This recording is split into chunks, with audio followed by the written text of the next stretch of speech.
21 seconds. 5-second tone followed by a 1-second pause. You are listening to Spaceboy Universe. Okay, gang, let's go.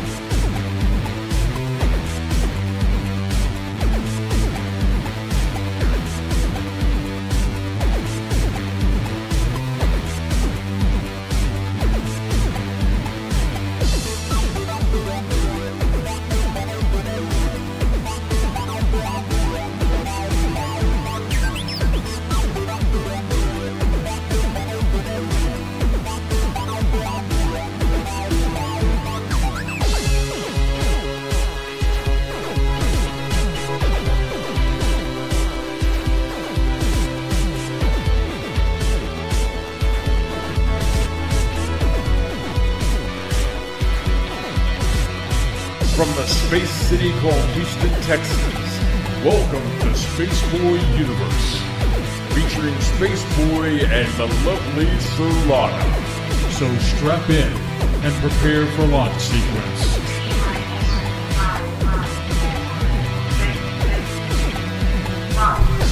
Greetings and salutations, I'm Spaceboy, and across from me is the lovely Surlana, and this is Spaceboy Universe. It is September 15, 2018, and we're on show number 2.34, and tonight we're going to be talking about quantum computing.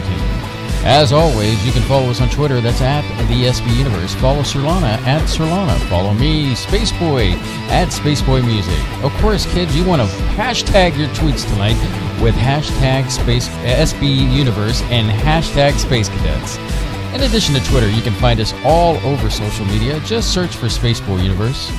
Hey Space Cadets, you will want to check out our YouTube channel. We do more than the archive of shows there. There is video content from SB Music, video interviews, 2-Bit Gamers, and so much more. Hit that subscribe button, click that bell to be notified when new content is available. Can't catch the show live? No problemo. Take SBU on the go with you via Spreaker, SoundCloud, iTunes, iHeartMedia, and Spotify. Ain't that cool? And on that magical note, let me bring in my lovely co-host, Surlana. Hey. How are you? I'm all right. Well, you sound peppier than you usually do. Yeah, it's because I was laughing at something. I hope it's not you laughing at me like you were earlier today. Oh, now you're going to make me really go off the rails. Yeah, I mean... you poor thing. I only really laugh at you when you're in some dire peril or something. Yes, thank you very stressed much. Or something. Mm-hmm.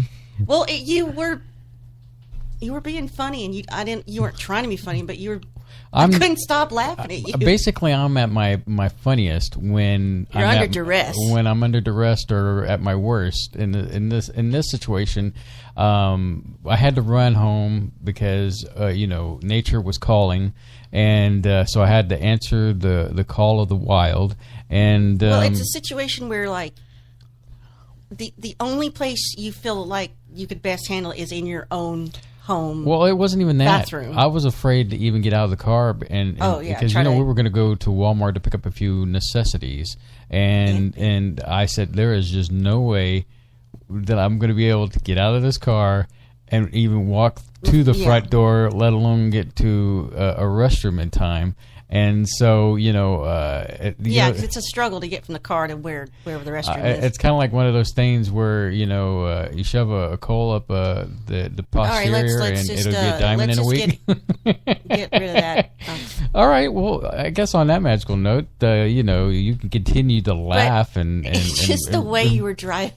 Whether it was pretty funny. Whether it's bleeding out of my head or my driving. What was the driving part? Well, not that you don't drive like that anyway, but you, well, here's the thing the thing that was so funny first was the series of circumstances we were going through. Oh, yes, oh, yeah. You were just about to go into DEFCON 5 or whatever, and we leave where we had lunch. We were in, like, the strip mall, and fortunately, we found a way around it. There was a major accident. I mean, fire trucks and ambulances and wreckers right outside on the street. Fortunately, there was a way. They had it cordoned off where we could get out of where we were. So we get to the next intersection. We turn. We go on the street. and because they've got ongoing construction on Memorial, Messed up, yeah. we sit through the light 3 lights, 3 times. 3 times, but it wasn't because of the construction. It's because of the largest funeral procession I have ever seen in my life. Oh, wait, you forgot about when we were coming down 10, they had it blocked off. Well, I was getting to that. I was getting that. That was after. Oh, okay, I'm sorry. We're on Memorial. All I can think is my eyes are watering because they made us sit through the light 3, almost maybe 4 times. So we finally get to turn. We're coming down the side of 10. No. See, it happened like this. We go from... No, never mind. You got it right. We get down the side of 10 because that's the way we go home. And they have blocked off the ramp to get on Beltway 8. And they're doing something to Beltway 8. I don't know what. So that means everybody can't exit to get up there to the 8. So now they're all down here with us on the feeder. And you're like, screw this, because we know all the way around in the back area. So you go through the back area, and there's this idiot in a truck, and blah, blah, blah. And so we have to go all these cuckoo nutty ways to get to our house. And we have to sit through this light to turn under Beltway 8. And so we finally get through that. And there's this person. There's 2 lanes under just to be in under Beltway 8, under the overpass. Yeah. And this person, you're behind this person who was sitting in the shadow of the overpass. Oh, yeah. And there was a gap between the front a full of the line. Car, at least a full car and a quarter length in front of the car. Yeah, so there's an empty spot in front of the car, between the car and the light, because he wanted to sit in the shade till the light went green, and you snooze, you lose, and you went around him into the turn lane, got in front of him, and the light turned green. And then you proceed to drive, and this is like the last almost the home stretch. As we're coming down that road, this flock of birds, he goes through, low flying, like right just above the street. I'm like, you're gonna kill all these birds. Oh my gosh. I didn't care about the birds. I don't want that on my car, because this is my car, They managed not to die. And it's just like, you started taking off your seatbelt like 15 blocks away. Meanwhile, Surlana is like dying laughing at me again for what you're like. You were laughing at me, laughing at you. It's like, you're gonna mess your pants up. I look okay, all right. Anyway, we're moving on to more exciting topics because the whole circumstance was hysterical. Explore the restrooms with Spaceboy and Surlana every night, Saturday night at 9 p.m. Central Standard Time. Anyway, so hey, speaking of technology, because it's a technology-filled, interesting night tonight, because we're going to be talking about quantum computing. Please don't spit that all over the place. iPhone. They just released a new iPhone. What? Oh, hold on. Get yourself together. Focus. Why are you doing this? Settle down. And focus on the task at hand. But you were talking about talking about getting rid of the jack for any kind of jack. No, it's already gone. It's already gone. It's gone. The newer iPhones, it's just gone. So they're using the cigarette butts for headphones. I mean, that's what they look like. They look like cigarette butts. Sure. Yeah, I mean, imagine. Didn't Lloyd Bridges do that in Airplane? Yeah, I think he did. Yeah, that's pretty funny.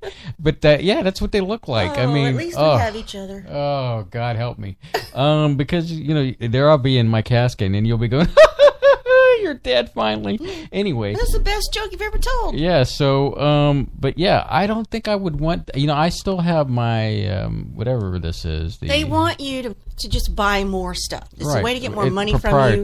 Proprietary. I am hanging. Excuse me. Proprietary is what I'm trying to say. I am clutching to my iPhone 6 Plus. Mm-hmm. I'm going to baby this thing along as far as I can. Well, you upgraded yours recently. Did you upgrade it to the bigger 6. one? It's a 6 to a 6 Plus.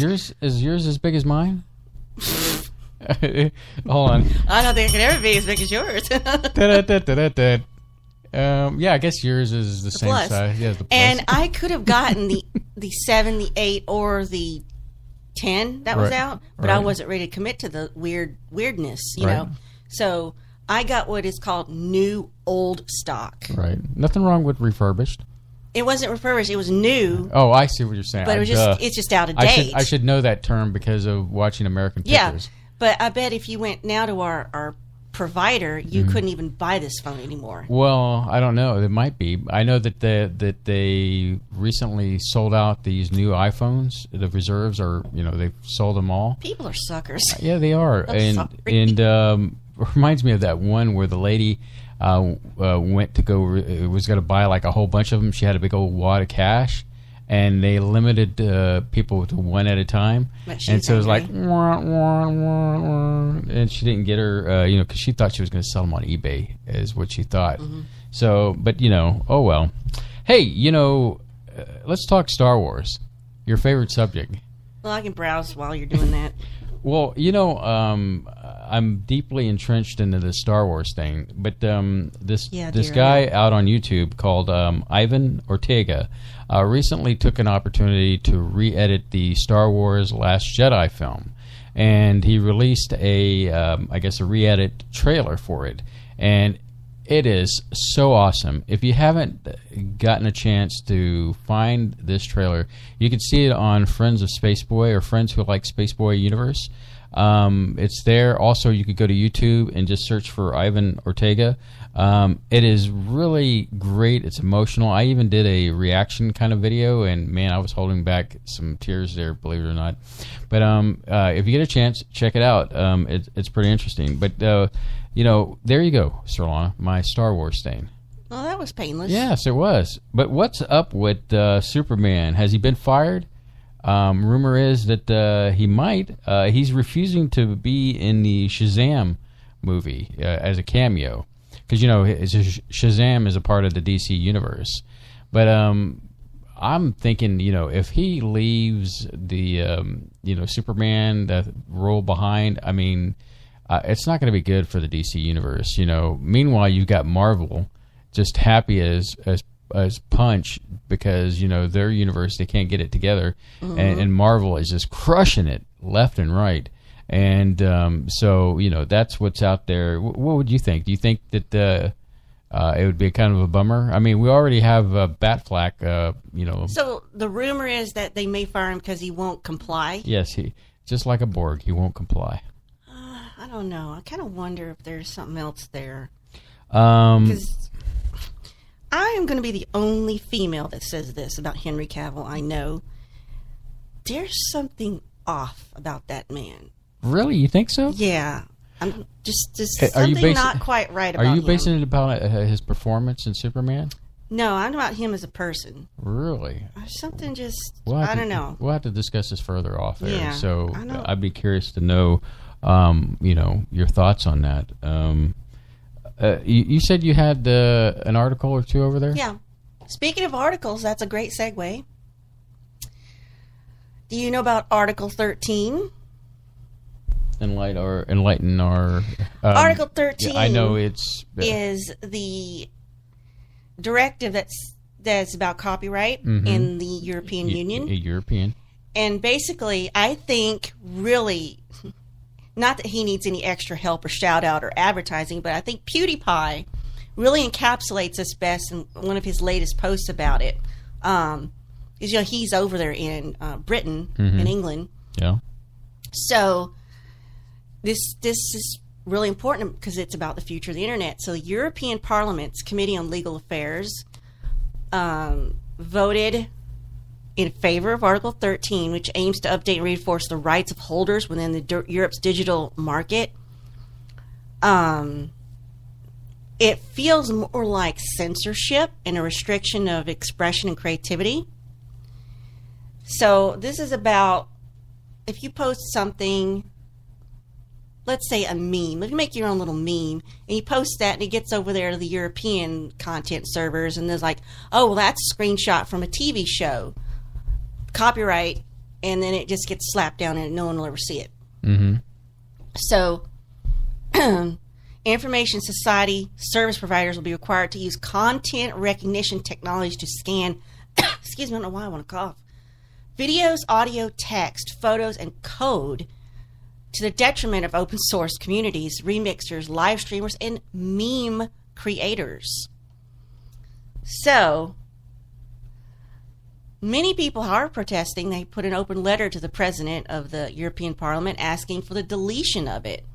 But as PewDiePie showed in his video, he showed video of them celebrating this. And I like his solution. He's like, let's make memes of that guy. That way it'll get banned. They'll ban him, and then we'll make memes of the European Union flag, and then that'll get banned. So, civil society, academia, including EFF, EDRI, Creative Commons, Max Planck Institute for Innovation and Competition have all raised concerns over the potential negative impact. So we do have some people on our side, right? Mm-hmm. That's kind of, there's two problems is now you've got content police, surveillance tools, the infrastructure can easily be repurposed by government corporations. You know what I mean? Mm-hmm.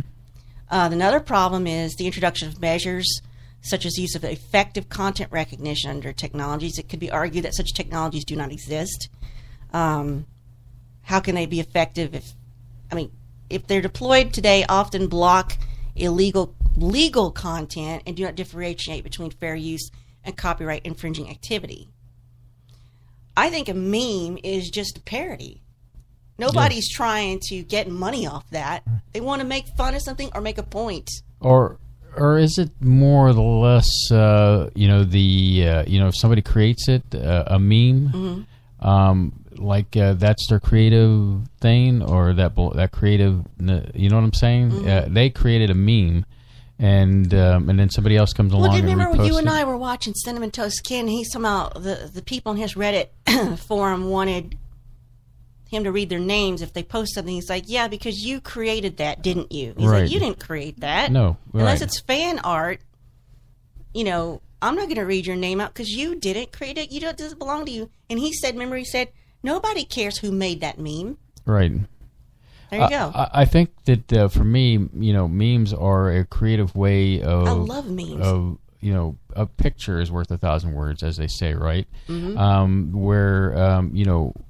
Satire, is what I'm getting at, mm-hmm. and that's exactly what I believe a meme should be. It's I guess a commentary on any given thing. Like, for example, like Fry, like Take My Money. Mm-hmm. It's such a It's like, hey, ubiquitous. I really want this product, and I'm prepared to give you all the money I have to get this product, or just various other memes. That I think that the EU is just in this case is just totally wrong in this situation.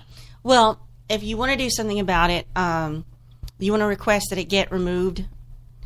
You can, the European users out there, listeners, go to www.saveyourinternet.eu and you can contact their MEP, whatever that is. Sorry, I don't know what that is. But you can try. I don't know how that will impact us over here. So. Well, we're not EU, we're United States, so I mean, it's but if I post something that gets over there, no, because is it going to smack us down here? No, it'll be blocked. Okay. Yeah, because they just won't see it the over way there. The way YouTube does its thing, it would block that. So it'd block it in their country, but over here in Canada and Mexico, it'd be fine. Exactly. Yeah. All right. Yeah. So let's still, you should keep your eye on it because if it works there and they like it, that doesn't mean it couldn't find a voice over here. Mm-hmm. Yeah. And if something else to be concerned about, keep you up at night, U.S. lawmakers say AI deep fakes have the potential to disrupt every facet of our society. And I'm like, what do they mean by deep fakes? Well, there's a new type of AI-assisted video editing that creates realistic results with minimal effort. This is sort of really kind of fitting to our theme tonight. So, hyper-realistic digital forgery showing convincing depictions of individuals doing or saying things they never did. This is the thing that concerns me about Adobe's audio thing coming. Could be used for blackmail or misinformation. Deep fake technology becomes more advanced, more accessible, it could pose a threat. So it's going to be you can't believe everything you read, you see, you hear. Mm-hmm. It could be you could slander anyone. You could digitally make anyone do or say anything. So they're asking, U.S. politicians are getting worried about it, and they're asking the Director of National Intelligence to assess the threat of this. They want the intelligence community to produce a report that includes descriptions when confirmed or suspected deep fakes have been produced by foreign individuals, and to suggest countermeasures. Well, it's interesting you bring that up, Surlana, because I've been watching the Florence hurricane situation. Yeah, and I believe it was a clip that I think it was the Weather Channel, where they were using the Real Engine. You know what the Real Engine is for graphics and things, where they made it. They were talking about the description of if the incoming flooding would how it would look like at a particular area, and for the person who's not very in tune to things like that, they would swear that, oh man, look, they had 10 feet of water and blah blah blah. And you pull back and you find out they're standing hip deep in just a little puddle. Right, exactly. Like so that puddle they're in is the only deep area. It was enough to make you think that, or give the impression that it fake seemed, news. Yeah, it was fake news, and now we're dealing with fake weather. The severity of the hurricane wasn't as severe. That's real, but they're using every opportunity to make it. Right, be more. But there was a clear example of It's almost like they're trying to outdo Hurricane Harvey. Yeah. So, but that was just it's coming to a point where competition. In most cases, we are there where you can't really rely on what you're seeing to be true, and it's kind of a bummer, Let's see here. What else do we have on here? I'm really blown away by this one, Surlana. I read on the Chronicle.com, which is such a reliable source here in Houston. Taco Bell voted the best Mexican food according to the Harris poll. This is what's important to Spaceboy. Well, first off, Taco Bell is not, don't get me wrong. It's there when you need it. Exactly. It's cheap. It's cheap, and if you need some food, hey, I'm telling you, when back in the 90s when things were rough and I was just making my way through the universe, it was either 99-cent menu at McDonald's or 99-cent 2 tacos for 99 cents at Jack in the Box. Or even Taco Bell for that matter, because you get a lot of taco stuff for $5. You get like tons of burritos and crunchy tacos, and that's a meal for a king until he has to sit on his throne. But the thing is, I always make the joke now that I'm going to go make a poor life decision and go to Taco Bell because I need my systems cleaned out. But the Taco Bell is not truly Mexican food in per se. I mean, here in Texas, we've had our good share of Tex-Mex, right? Oh yeah. You got your favorites, Surlana. I know you do, and you brought it up today, but we went somewhere else. But I understand your need for good Tex-Mex, but in your eyes, what is your thoughts on Taco Bell? It's there when you need it. I personally don't. There's nothing really on the menu I can eat unless it's. Can I have a taco with just meat and cheese? There was a Taco Bell Express at my workplace, and they kicked it out and put a Subway Express in, and that infuriated students because Taco Bell was cheap. So I don't have a dog in that fight. I just figured surely there are other restaurants beyond that. But the thing is, Taco Bell is ubiquitous. Maybe it was a small sampling of people, but there's Taco Bells freaking everywhere across this country, whereas you guys have people like say, no, Del Taco is the best. Well, not every place has a Del Taco to experience that. But I don't know. I think they should have broadened their sampling. I think Del Taco is probably better than Taco Bell, to be honest. I wouldn't know. When we were in contact in the desert, I know it seems ages ago, but I actually enjoyed going to Del Taco. But there's another one called Taco Bueno. Oh, my God.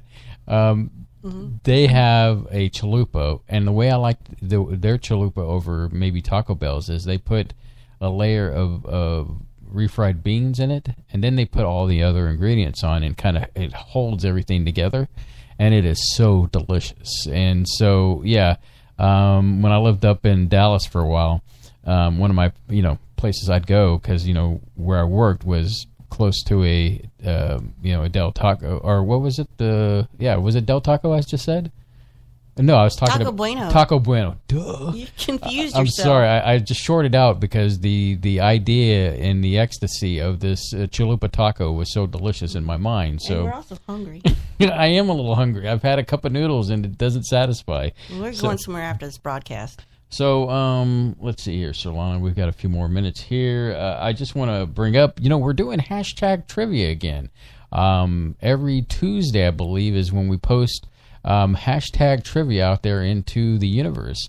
And this question comes from pop culture, where the question is, who said, God, now I don't even have it in front of me. Do you remember who? Is this the bear thing? Yeah, it's the bear. Who said that the black bear is the best? Do you want to give the answer to that hashtag trivia? I only know this because you showed it to me recently, because I didn't watch this show. Right. But it was an enjoyable clip. It was from The Office, the American Office, where Jim came in dressed as Dwight, and acted just like Dwight. Because the look on Dwight's face was pretty funny. He's like, question, which bear is best? And he starts to answer. He goes, false. It is the black bear. Well, that's debatable, So that is the answer to the question. And so just tune into our social medias, because we're going to bring this back with a passion. Is hashtag trivia. And then, of course, post your answers at the Universe Twitter account, and that's at the SBU Universe. And, we'll, when Saturday comes along, and if you get it right, we'll put your name out there. Can't give you any prizes right now because the prize patrol is dead, right?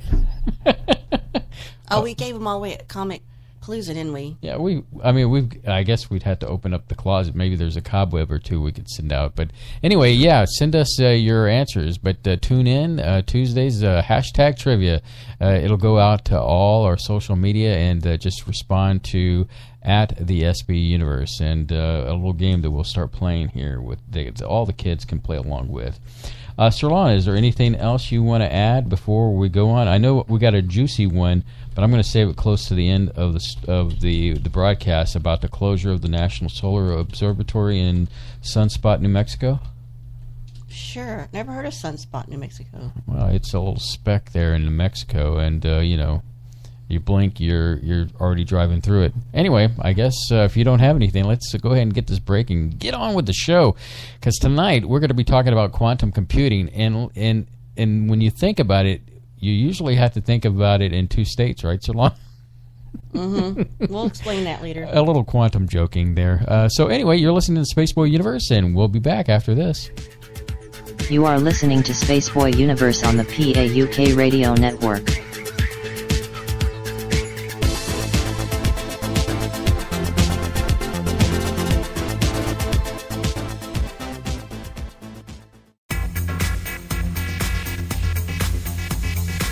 You are listening to Spaceboy Universe on the SBU Network. Explore the universe with Spaceboy and Surlana. This is author Jordan Root. You are listening to the Spaceboy Universe. This is K28, and I'm listening to Spaceboy Universe. Hi, y'all. This is Lori calling from Texas, and I love listening to Spaceboy Universe. Hey, this is Dave Cruz, host of Beyond the Strange, and you're listening to Spaceboy Universe. This is Wendy. I'm listening to Spaceboy Universe. Hey, y'all. This is Lorelai DeLille. I listen to Spaceboy Universe. Don't you? Tell your mom and them I said hi.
are listening to Spaceboy Universe.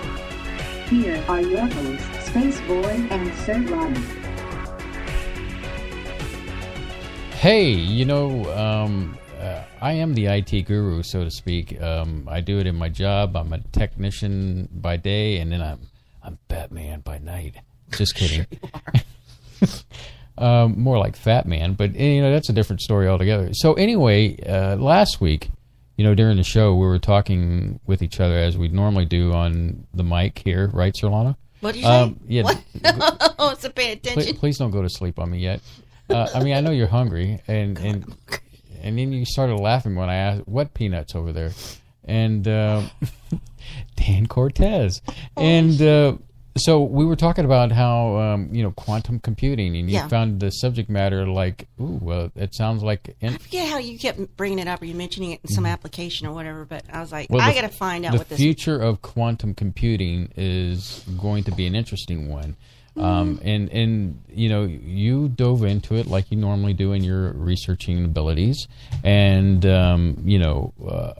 as we talk tonight about quantum computing, we're going to find out about, different things, superposition. I'm going to break it down for you. And let me tell you, going into this, with my teeny liberal arts major brain, I do not pick up concepts with math and science easily or at all. I think I'm a lot better than I was when I was younger.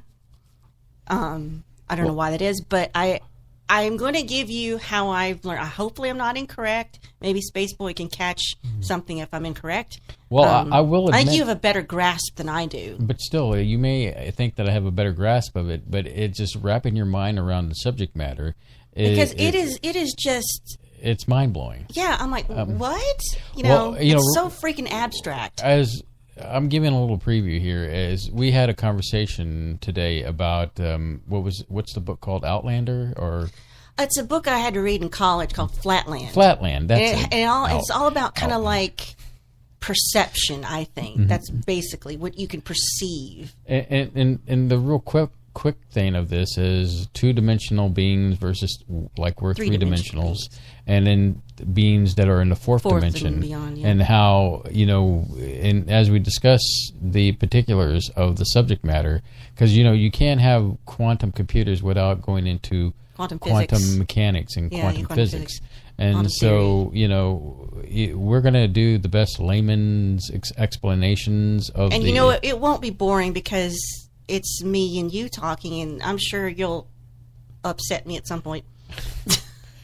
All right, then. So on that, I yield the floor to the honorable senator from Louisiana, Sherilyn. Don't say my real name. You didn't have to say it was your real name, Surlana. Why would you ever say my real name? What? It's not like they can guess your last name. That's true, because I don't have your last name. There you go. See, All right. The comedy already starts. Quantum computing. First thing I want you listeners to be aware of and understand is do not, please, play any drinking games during this broadcast. Like, for instance, every time we say quantum, you take a drink, you might get alcohol poisoning. Just be aware there's going to be a lot of quantum. It'll get redundant, yes. Well, quantum computing, the first thing I heard is the hype that, this promises to be the revolution in advancements of computing on the level of the invention of the microprocessor or splitting of the atom. That's how revolutionary it is. Mm-hmm. So that's kind of why I want to look into this topic, because I didn't understand, one, what the word quantum meant. I had no clue, so I wanted to know more, and I thought, well, why not make this into a show? And first off, we're not talking about Marvel Universe and the quantum. Well, it's not unrelated. I know, but still, it's like I had this image of you saying, "Is this related to the Marvel Universe?" But yeah, Ant-Man does go into the quantum realm. Yes. So, and as I'll tell you much later, that might be possible. But in full disclosure, it was originally called the Microverse, and they had to change it because of Hasbro. Because of the micronauts. Micronauts, okay. Yes. I thought it was because of the micro machines. Well, no, I love the micro machines. That's a different thing. I had some. Anyway, I'm sorry. Okay, I'm going to do this quick breakdown, and then we'll get into it. Okay, so I found out the computers you and I are using right now, or sitting in front of, are called classic computing, or, conventional computing, just, right. Old school. And our conventional classic computers have bits. This is where information is stored as a 1 or a 0. A quantum bit is called a qubit.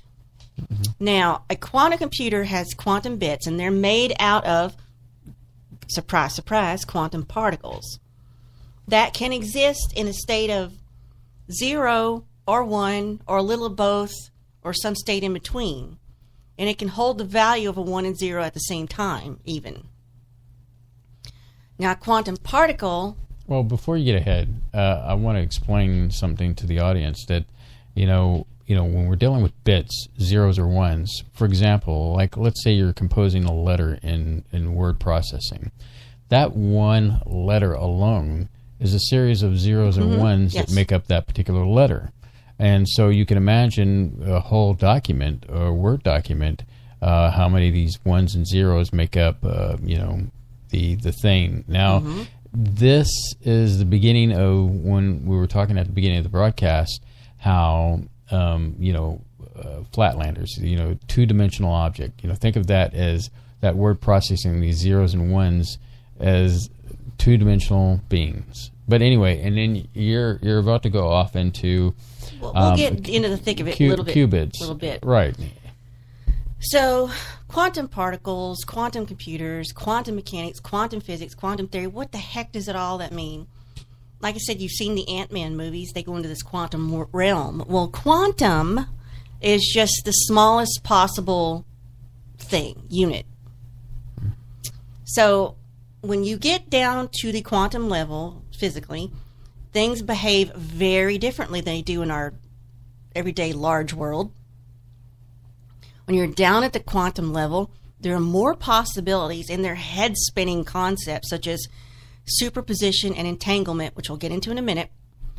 And this means for computers, quantum computers, they can find all possible answers to a problem at once and quicker than our current computers.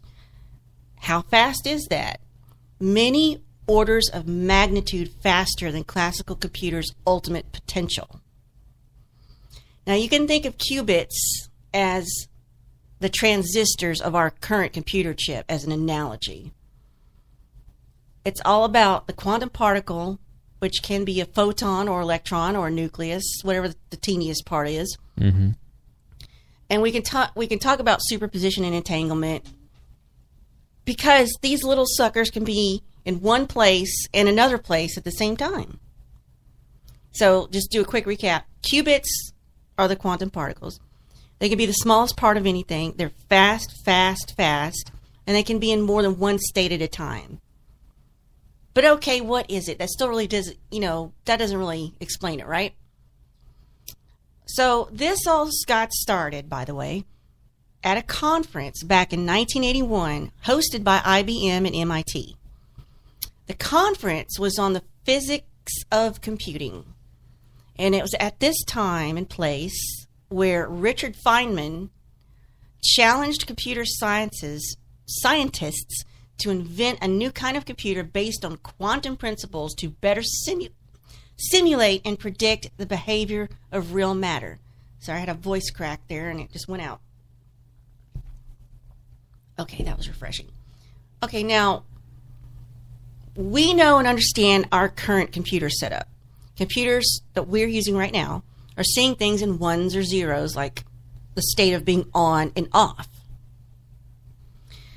Qubits can be on and off at the same time, simultaneously. And the more qubits you have, the more potential states you have. Now, this is where it gets weird. To understand quantum computing, you have to understand the physics behind it. And when I read that, I'm like, oh, crap. I don't do science. I was an English major. That's why, because I couldn't do science or math. So quantum computing depends on 3 principles: superposition, entanglement, and interference. So I had to go look up each of these 3 concepts separately to understand them. And the only way I got through it was I just keep reading the same stuff over and over and over, watching videos. They kind of all said the same thing, and we just got hammered home over time. So I feel like I do have a better grasp of this than before I started the research. So, superposition. This is the particles being in more than one state at a time. They can be in multiple potential states. Here's an example, like a real world example. If you have a coin and you flip it like a quarter, it lands. There's only two positions it could be in, heads up or tails up, right? But if you take that quarter and you sit it on its side and you spin it, you kind of see both of the outcomes at the same time. Well, that's superposition. Mm-hmm. Now, I'll read this to you. Particles can exist in different states. For example, they can be in different positions, have different energies, or be moving at different speeds. Okay, I'm with you so far. But because quantum mechanics is weird, instead of thinking about a particle being in one state or changing between a variety of states, particles are thought of as existing across all the possible states at the same time. It's a bit like lots of waves overlapping each other. The situation is known as superposition of states. If you're thinking in terms of particles, it means a particle can be in 2 places at once. Now I'm lost. How can you be in 2 places at once? This is like some paranormal stuff, you know. And we had that conversation, and it was like I said, well, dear, you're going to have to think of it as, I know it's confusing to wrap your head around, but it's like the 4-dimensional versus 3-dimensional being situation. I feel like quantum physics is a matter of our perception problems. We can't perceive things until we see the outcome, right? So it's kind of like, that's why I brought Flatland. It's like they couldn't perceive the entire 3-dimensional being because only that little bit of it could come into their 2-dimensional plane. And I'm thinking there's a lot of parallels here between that concept and this concept. Or maybe I'm completely wrong because I was an English major. So, okay, you've got all the states of a quantum particle, one particle. If you add another quantum particle, you get the potential for them to become entangled with each other. Okay, I get that. If you take 2 coins where they can be in all states, you can take the measurements of the difference of both. So entanglement is a pair of these particles interacting with each other physically. That's all that means. So these pair remain connected, and whatever happens to one particle affects the other. But this is okay, I'm on board with you there. This is where it gets weird, and I'm not alone because this actually upset Albert Einstein. Yeah. If you perform an action to one quantum particle, it affects the other. Even if the particles are separated by great distances. Well, if they're separated by great distances, how did they get so far apart, and why are they affecting each other? Well, it's interesting you bring Albert Einstein into this because, you know, he was, you know, as far as the continuous, as far as his theories versus you have the quantum mechanics of the, you know, it's 2 sides of an issue. And, you know, that's why you bring string theory into this to kind of unify it. Because that's ultimately what science is trying to do is to grand unification theory. The grand unification theory. And they haven't done it yet. And they haven't done it yet. And they're hoping that the string theory kind of combines or kind of binds these 2 together. Because Albert Einstein, you know, was like looking at the mechanics, quantum mechanics side of this and thought it was like, you know, ghostly science kind of thing. Yeah, that's what I was going to say. And it said, if you're as confused and upset as I am, just know that Albert Einstein was too. In fact, Albert labeled this phenomenon as spooky action at a distance. Right. This superposition thing. So if these particles are 100 miles apart, if you do something to one and the other particle's like 200 miles away, it happens to that one too. So Einstein was in a lather over this, and he ran an experiment to disprove superposition. In fact, his theory of relativity is based on the assumptions that when you affect one particle, the result cannot travel faster than light. And I was shocked by this. I'm like, oh, Einstein was wrong? I couldn't believe it. I don't hear about that much. Well, yeah, I don't think it was in the situation where he was wrong. It just, you have, like I said, you have his theories and you have the quantum theories, and then they're two separate theories altogether. But, what kind of complements them is the string theory that kind of binds that all together. You may have to pull that up, and we'll talk about string theory in a minute. So he was saying that, okay, if I affect this particle and that other particle is 1,000 miles away, well, that effect is not going to get to the other particle at faster than the speed of light, because it's just not going to happen. But not only entangled particles get the results faster than light, it's instantaneous. If you collapse one particle of an entangled pair, the second particle collapses too instantly, even if it's in another part of the galaxy.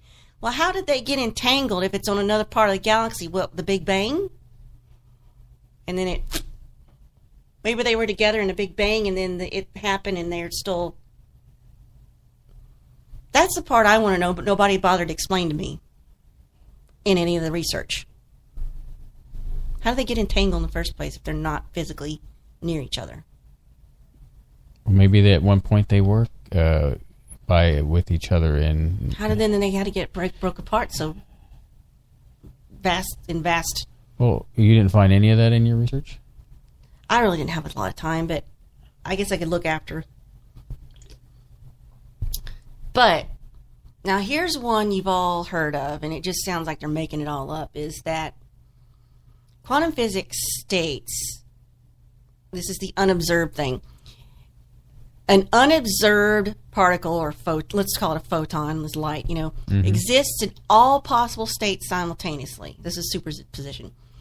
But if you look at it, it's only exists in one state. And I've heard that in my life, but it's like you're covering your eyes and it's doing whatever you want, but the minute you uncover your eyes, it's like freezes, and it's like, I'm in one state now because you're looking at me.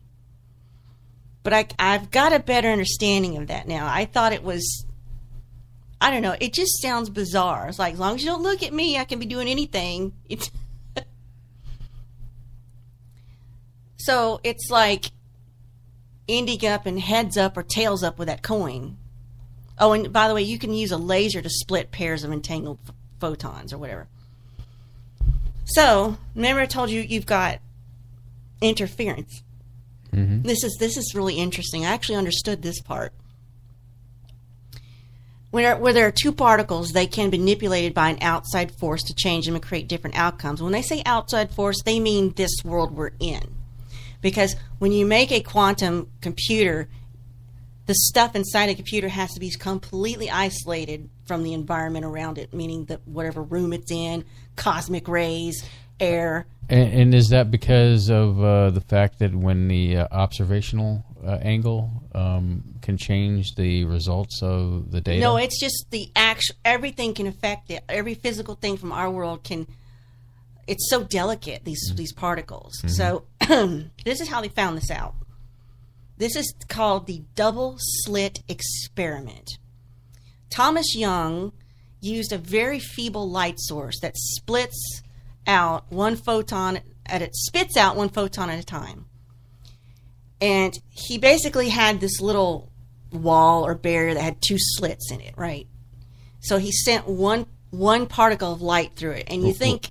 Well, before you get into this, I mean, because I love to get into this. Oh, they were too close to a break. Yeah, so we're a tad early, but it's a fascinating subject, and I don't want you to get into that particular storyline or research line. It's a good example, though. So, with that magical note, let's go ahead and take our break, and I'm really excited that we're talking about this tonight. I just want to say mega howdies to those in the chat room. Thanks for showing up. We appreciate you being with us tonight.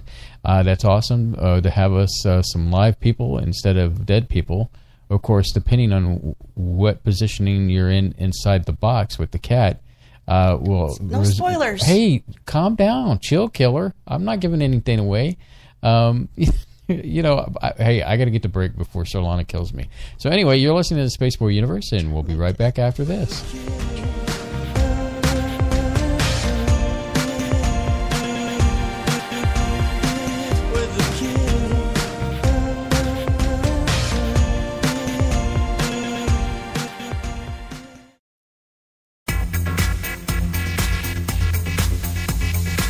You are listening to Spaceboy Universe on the SBU network.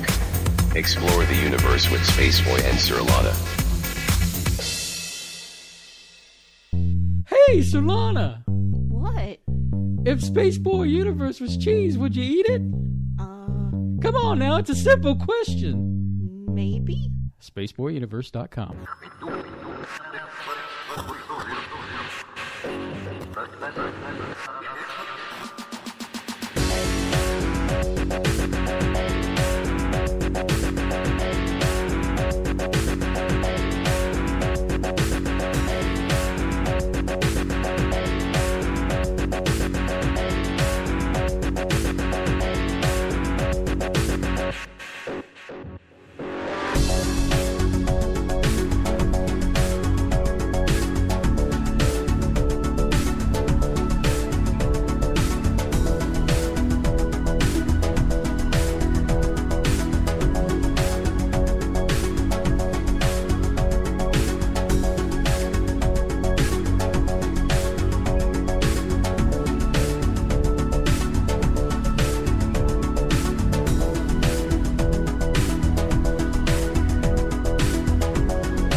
You are listening to Spaceboy Universe. Here are your hosts, Spaceboy and Surlana. Okay, I survived a break. Surlana didn't kill me. You weren't even in the room. No, but I had to run because I didn't know if you were going to kill me by. I just simply set a box and not open. And so let's, when backing up for a second, the scientists observed this double slit experiment that were shooting like the equivalent of balls at the ball slit. Of light, let's say, like a photon. Yeah. So that's where you were at. To give an example of interference with these quantum particles. Very simple experiment, though. See, he's got some kind of barrier that has 2 slits in it. And he's got a machine that spits out 1 photon of light at a time. Well, what they were expecting is, okay, when the light hits the back wall behind this barrier, you think you'd see 2 slits of light that, because they're controlling it, it's just going through these 2 open slits. Well, turns out they got more than just 2 reflections of light hitting the back wall. And in that situation, with the multiple lights, bands, if you will. Yeah, bands. It reacts like waves. Mm-hmm. So it leads to the evidence of interference. Even though there are no waves as such to interfere with each other, the only way single photons can experience interference then is if each photon somehow goes through both slits simultaneously and it interferes with itself. Wrap your head around that one.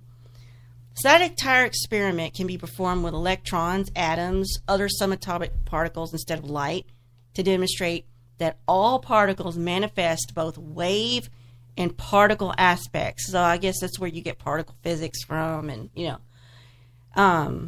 so this interference is the mechanism by which a hypothetical quantum computer world would combine its multiple calculations into one answer. Well, I know the experiment goes a little bit further than that, Sure. In the sense that elaborate if you can. You basically were describing the slits and how it would hit in multiple patterns behind, on the board behind it. Which the thing is, they took the experiment even further than that. When observed, these particles didn't do the multiple patterns that they did. It was 2 patterns, just like if it was,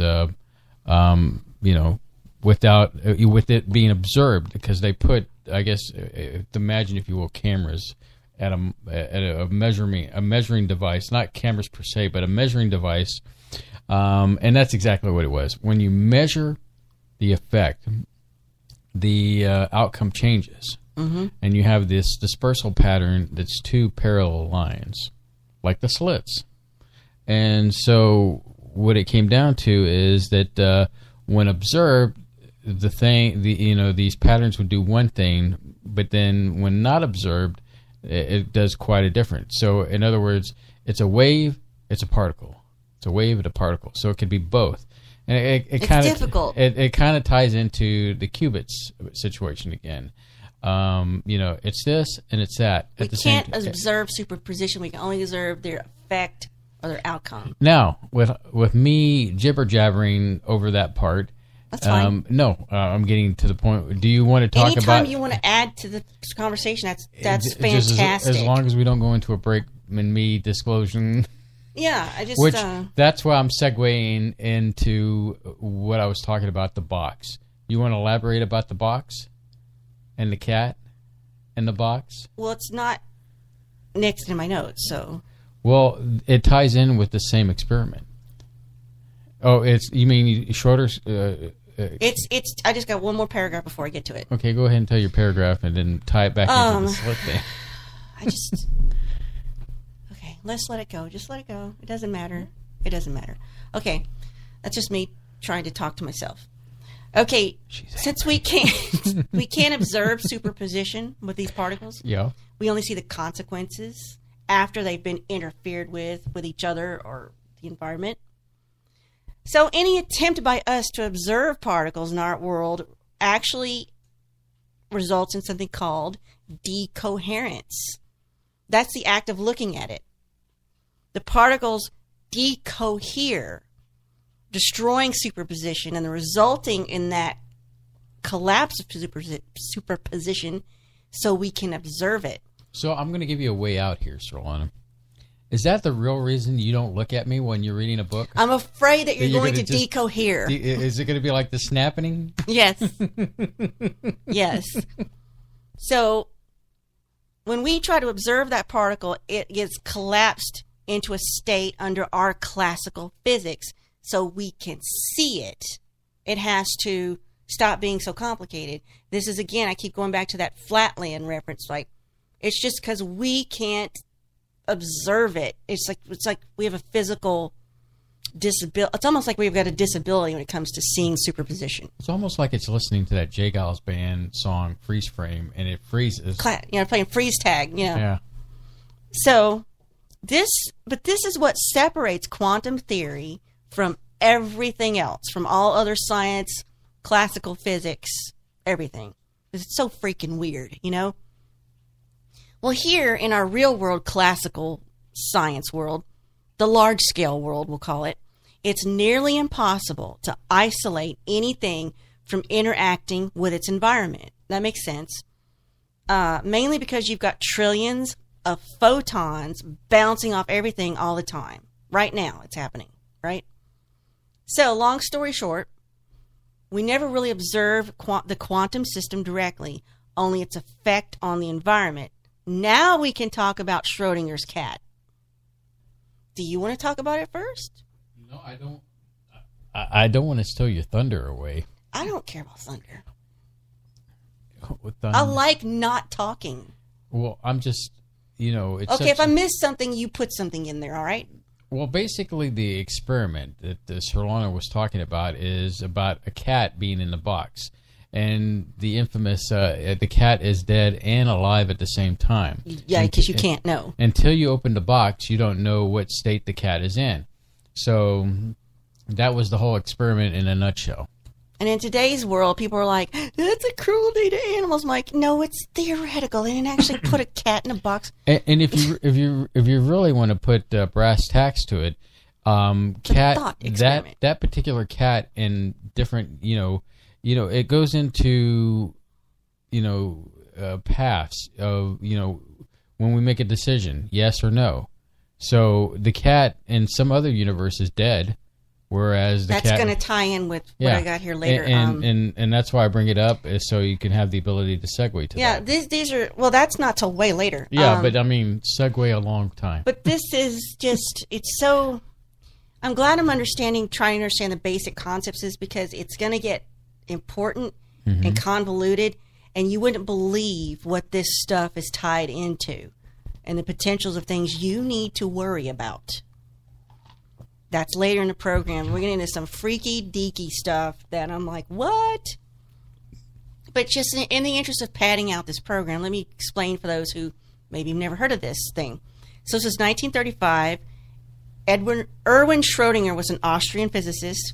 He devised this thought experiment. It's not a physical experiment that actually happened. It's just an idea he proposed.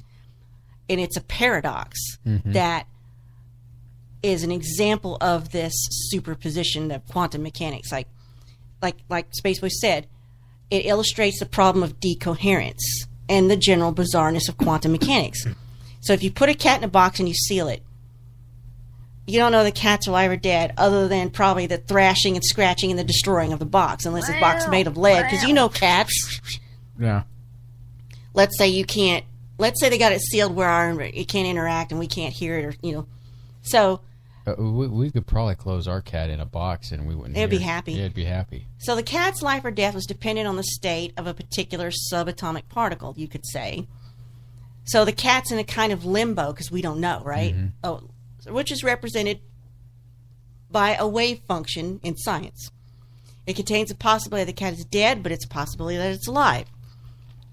The cat then remains both alive and dead because those are the two possibilities. It's either alive or it's dead, but you don't know. You open the box. That's superposition. And when you open the box, that's decoherence. So this demonstration is, by the way, that quantum physics breaks down when dealing with large objects. So here's the challenges when you're talking about quantum computing. So these particles be in all states at the same time. So how do you control these particles to get them into a working computer machine, right? Mm-hmm. Well, you got to trap them and direct them. But the problem is, once you do that, now they're going to start interacting and entangle. And that makes them lose their information. Yeah, why does this sound like Congress? You put them together in a room and they start losing their information. Because, you know, when you're dealing with, they don't, because they doesn't, I'm trying to find my notes on this. Sorry, babe. No, it's okay. Basically, they don't hold their information for very long. So you got to design a good trap for them. Mm-hmm, exactly. That could be what's holding progress back. Sounds like quantum physics is like herding cats to me. Herding? Trying to herd cats together, you can't do it. Oh, I see what you're herding. You know, like shepherding cats together. Okay. Yeah. In fact, what you're talking about is the coherence of time. You know, if you put a qubit from the 0 state to the 1 state and wait, that energy will decay out and just, you know, really quickly. And so it's just a matter of... It's so delicate. Mm-hmm. The environment, you got to get it in to separate it from our world, because these things are delicate, volatile. I don't know how they do this, but anyway, like I said, currently we have classical computing, what we're doing right now, what we're sitting in front of right now. And I know we've come a long and impressive way with our current computing. We're about to reach the physical limits of it, the actual physical things that make up the inside of the computer. Transistors that we're using right now are so small. They can get to 14 nanometers. That's like an average. Some transistors are smaller than the HIV virus molecule and smaller than one human red blood cell. Mm-hmm. That's current, classical transistors. Now, a transistor in a computer is just a switch. It blocks the bits of data, you know, the on and off. That's what's turning it on and off, is a transistor. So if you get a transistor down to the size of an atom, now you have to put the laws of quantum physics into play, because now they're messing with your switch, because an electron can jump over your transistor to the other side because you're in the quantum realm. Also known as quantum tunneling. Yes. It's almost as if you're reading my notes. And this is the stuff about measuring and observing comes into play. These particles are in any state till you pass them through a filter. Then the particle will decide on what state it's going to be in, and then you get your outcome. So the whole thing is just so abstract and weird. It's almost like, you know, I understand that there's laws of physics in this physical world, and they've been known, and they make sense. But you talk about this, it's like something brand new, bizarre, and alien. And I kind of wonder now about that, and I'll get more into that in a second. There are 3 types of quantum computers that we know of now. Mm-hmm. Bear with me on the pronunciation on this one. The first type is quantum annealer. It's the least powerful of these types of computers. It's the most restrictive form of quantum computing, but it's the easiest to build, yet it can only perform one function. And it has no known advantages over our classical computing. It's usually just for figuring out optimization problems, right? Logistics, you know. The second one is quantum analog.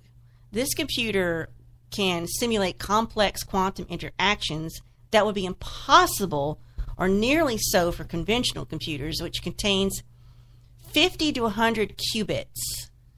Now, the applications using this computer are in the industries of quantum chemistry, material science, optimization problems, sampling, quantum dynamics. This is very high power computing. And the third kind is universal quantum. I don't even know if this exists exactly, but it's the most powerful quantum computer. It's the most general and the hardest to build because it poses a number of technological challenges, as you can imagine. But if created, it could have more than 100,000 physical qubits, exponentially faster than anything we have now. The applications are for the areas of secure computing, machine learning, cryptography, quantum chemistry, material science, optimization problems, sampling, quantum dynamics, and searching, like database searching. Mm-hmm. So I want to see, what do these things look like? I mean, somebody's built one, right? It would also take things like weather forecasting into the next dimension. Oh, I'm still going to get in the applications here in a minute. Okay. So I looked these photos of the quantum computers. It's like nothing I've ever seen before. So computer operations of a quantum machine have to be carefully controlled. Mm-hmm. So you can't build it in the conventional way, a computer, because you've got so many factors you've got to control. Well, if you're going to describe what you're looking at as far as these quantum computers that you've seen in your research, the best comparison to the technology can be in the 1940s when our modern day computers were created. They built them to be modular. Mm-hmm. And so, you don't really, when there's no need to make anything micro sized and portable until you've figured out all the ins and the why nots and the cogs and the wheels and all that good stuff until you got something solid. Okay. And I guess many of the pictures and the videos that we've seen of these quantum computers, they're huge. They're going back. We've gotten down to this teeny thing, and now they're going back the other way. Well, and it's only because they're having to build it. Once you get everything working, then it's a matter of, okay, how do we shrink this down? Mm-hmm. And a lot of people think, you're not going to get a quantum computer for your desktop anytime soon. No, you're not going to get a quantum computer at all. In fact, what might happen is that you might have these things where you log into a cloud-based situation. I'll talk about that, too. I'm sorry, I don't mean to get ahead of you. That's fine. I'm just, putting it out there that, so it'll be... You wouldn't want one. Where would you have to build a whole structure for it? So you just have to think in terms of how it used to be, you saw these pictures of the IBM computers. Take up a whole wall, big as a washing machine. A whole room, Yeah. One computer took up a whole room with these punch cards and stuff. It's going to be very similar to that until they shrink it down. But we always got to start out huge and then get down to palm of your hand size, So, over time, you get a refining of the technology. Mm-hmm. And this is one of those technologies that will be refined over time. It's going to be interesting. Mm-hmm. And so I look forward to when you get to the part of the discussion of the applications and all that good stuff, because that's coming right up. It's just the technology. It could be good. Or it could be. There's some things to be concerned about, and we'll get into that. Yeah, it's on that level. Okay, so let's go. So you've got to have a machine. You got to build a machine because there's so many factors you've got to carefully control. Well, I think these things look like a steampunk art installation. Because one thing they got to have to start with is a huge freezer at the bottom of this machine. It's at 15 millikelvin, or near absolute zero, which is 180 times colder than the temperatures of interstellar space. Can you imagine what it takes to get things down to that coldness? Well, if I did something wrong to you, I'm sure that you could get it down to that coldness. So you think my cold shoulder is at least at absolute zero? So this is because the reason that they have to get it this cold, right, is because the qubits are so delicate, and anything from our world can affect it or destroy its state. So the one way to protect them is to keep them cool. That also works on Spaceboy. As long as he's cool, he's fine. Cool as a cucumber. So quantum computing is made of superconducting coaxial cables. The input into the computers are microwave pulses, and they manipulate the particles, creating a signal which gets interpreted by the computer's operation. So to operate a quantum computer, you do need a good degree in quantum mechanics. So we're not going to get one anytime soon, is what I'm trying to tell you. Mm-hmm. So they're very nifty to look at when they don't have them, encased in something.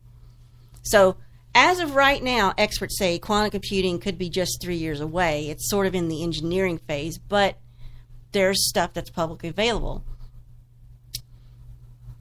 So research into this in this country, just the research we're doing here in this country, is running about $200 million a year in costs. So this country is investing $200 million a year into research into quantum computing. That's what I'm trying to tell you. So, want to look at the applications, and there's a lot more than I had thought. I thought, there's just only a few applications for this. So, let's say you're bored on a Friday night and you have a quantum computer. Or on a Saturday night at 9 p.m. Central Standard Time. You can factorize very large numbers into prime numbers because, who doesn't sit around and do that? Because, that's the first thing you think of doing when you're alone. It's like, hey, you going to read that book all night? Because I was thinking about doing some factoring. Is that what we're calling it now? But as it turns out, that's what encryption for the Internet's based on. So now you have the potential to decrypt things quickly. So my question, and I didn't see this in the research, but my question is, does this mean hacking potential is now astronomical with a quantum computer? Yeah, you wouldn't be able to do it in your lifetime. But if I had a quantum computer... Well, I mean, if you... And I knew how to use it. If you wanted to hack something like now, passwords and all that stuff, it wouldn't take very long for it to hack it. Yeah. Anyway, you can factorize or encrypt and decrypt so much quicker than classical computers. So if you want to do the same task with a classical computer and you try to do it, factorizing, it would take you longer than the freaking age of the universe. Mm-hmm. So you can use quantum computers to calculate the positions of individual atoms in large molecules like polymers and viruses. So you see what the potential is there? That means you have the ability to potentially cure diseases or create new things. You can track the positions of these molecules, and that's good because once you get more than 10 atoms inside of a molecule, you can't calculate anything properly unless you have a quantum computer to track these individual particles. Then there's stuff we can't even imagine right now, and we're talking exponentially increasing power and speed with a quantum computer. The industrial chemical business would be the place where the radical transformations would take place. But something you need to understand. This is all well and good and interesting, but quantum computing is only for specific tasks, certain calculations, certain tasks, certain things. It's not for you and me right now. It isn't for traditional stuff like browsing the internet, writing a document, watching a video, getting on YouTube. Again, you're just going to need your classical computer, and the quantum computer cannot outperform the classical computer with these mundane tasks. That's not what quantum computing is for. But what is it for? So another application that's going to be radically enhanced by quantum computing is database searching, and that we might actually benefit from. Quantum computer can search a database so much faster, it's crazy. And again, that's part of the decryption thing. I can imagine already. And you are the father. So the fields of medicine, space exploration, artificial intelligence, which is not the great thing that it seems like, they're going to see a vast increase in computing power with quantum computing. But it's not just for you and me. But maybe we can benefit from these industries using them. So, what could they do with it? If you got a quantum computer, you could have it run some software that has to do some complex calculations and sampling and modeling. Like, it could help have safer airplanes when they're operating. Quantum computing can help us discover distant planets because they can analyze that data that gets collected so much quicker. Now, here's two things that have potential, but I think it's got dark sides. Well, before you go there, it just reminded me of, you remember how, what was it, the early 2000s? Yes, join the SETI thing, search for SETI. Oh, yeah. Shifting through all that data. You download something and your computer can sit there and it would churn out and their data for them. Exactly. So could you imagine if just hand that over to quantum computing and it'd be able to shift through all that data a lot quicker? But that was voluntary. Yeah, that's true. It's not like they forced you. And you got a certificate that you could print out. But anyway, I digress. But they don't do that anymore, huh? I don't know. I have never went back and looked there, but that reminds me of, like, nowadays blockchaining. You want a blockchain for profit. Right. Now, something that quantum computing can really help some people with is elections. What, to get elected? Well, the data they collect about voter preferences could help. A computer could sort through all that data so fast and help a candidate win. That I find a bit... I mean, not that they're not doing that anyway. Just when you thought the politicians couldn't get away with anything else? They can use it to boost GDP, or gross national product. Well, I could see there's a lot of data. See, but this bothers me too, because it's like kind of like what Facebook and all them doing. They're taking things that it's learned about you and they're computing it all and crunching the numbers or whatever they do, and they're saying quantum computers can take hyper personalized advertising and serve it straight to you quicker and get it very specific to your needs. I'm like, well, why don't you just come to my house and take the money out of my pocket and walk out? That's how I feel. So not all applications are great. And I have mixed feelings on that. There was a time when it was like, yeah, I would like to know if there's a particular product out there that, if I really wanted it or, and I didn't know about it, that it would say, hey, I know you've been interested in a certain video camera and for movie production. Here's the camera and here's, a series of cameras, or hey, there's this new restaurant that opened up and we know that you love Chinese food. It just feels invasive to me, though. Not that it's new. That's a new concept or anything, but I don't know if it just. I don't have to like it. What started with the the Google Now and the Google ads and the Alexa and stuff like that. Passive listening started all that. Well, our phones are doing it now. It's like I've got to get a VPN on my phone. Anyway, I just thought I went in. Now, another one we could radically benefit from, but I'm skeptical, is because these computers can, track particles and molecules, they could help detect cancer and determine how diseases develop. But that is if the people who figure this out want to share that with us, because, as you know, curing things is not profitable as treating things. So, sure, they can do it, but are they going to share that with us? Exactly. Big Farm, I was talking to you earlier about that, about how now that they're, the biggest part of their thing is to do the research. And with quantum computing, it'll be like, a snap. And, so does that mean if they take all that R&D out, is that going to reduce the price of the cost of medications? Mm-hmm. Somebody's got to profit. That's a thing. And the thing is that, America tends to be more pricey for some reason compared to some other nations. Because we're capitalists and we want to capitalize. Yeah, that's true. But, in other parts of the world, a particular medicine can go for far less than it does here. And I don't know. I think, to me, I feel like it's criminal. Yes, and it is. It really is. So look, Surlana, wow, we're at the bottom of the hour, and so that means it's break time. Okay, we'll finish up on the applications when we come back. Yeah, so that's good. Let's see, I'm just calculating here real quick. break 9:30. Okay, I guess. Yeah, so 3. All right. If this break is a repeat, I'm sorry. I've miscalculated. But if not, enjoy the music. You're listening to the Spaceboy Universe. I'm Spaceboy, she's Surlana, and we'll be right back.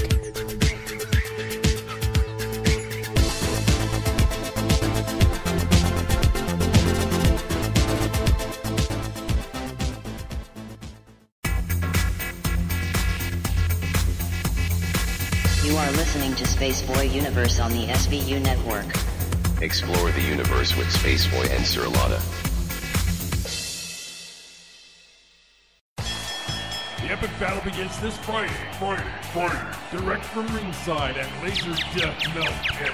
Bot versus Bot in Galaxy's 2-ton weight championship, where your challenger, Good Bot, will face the reigning champion, Bad Bot. You're terminated. Reserve seating starting at $30. 2-drink minimum, where ladies don't get in free. This is an SBU production. You're listening to Spaceboy Universe.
listening to Spaceboy Universe.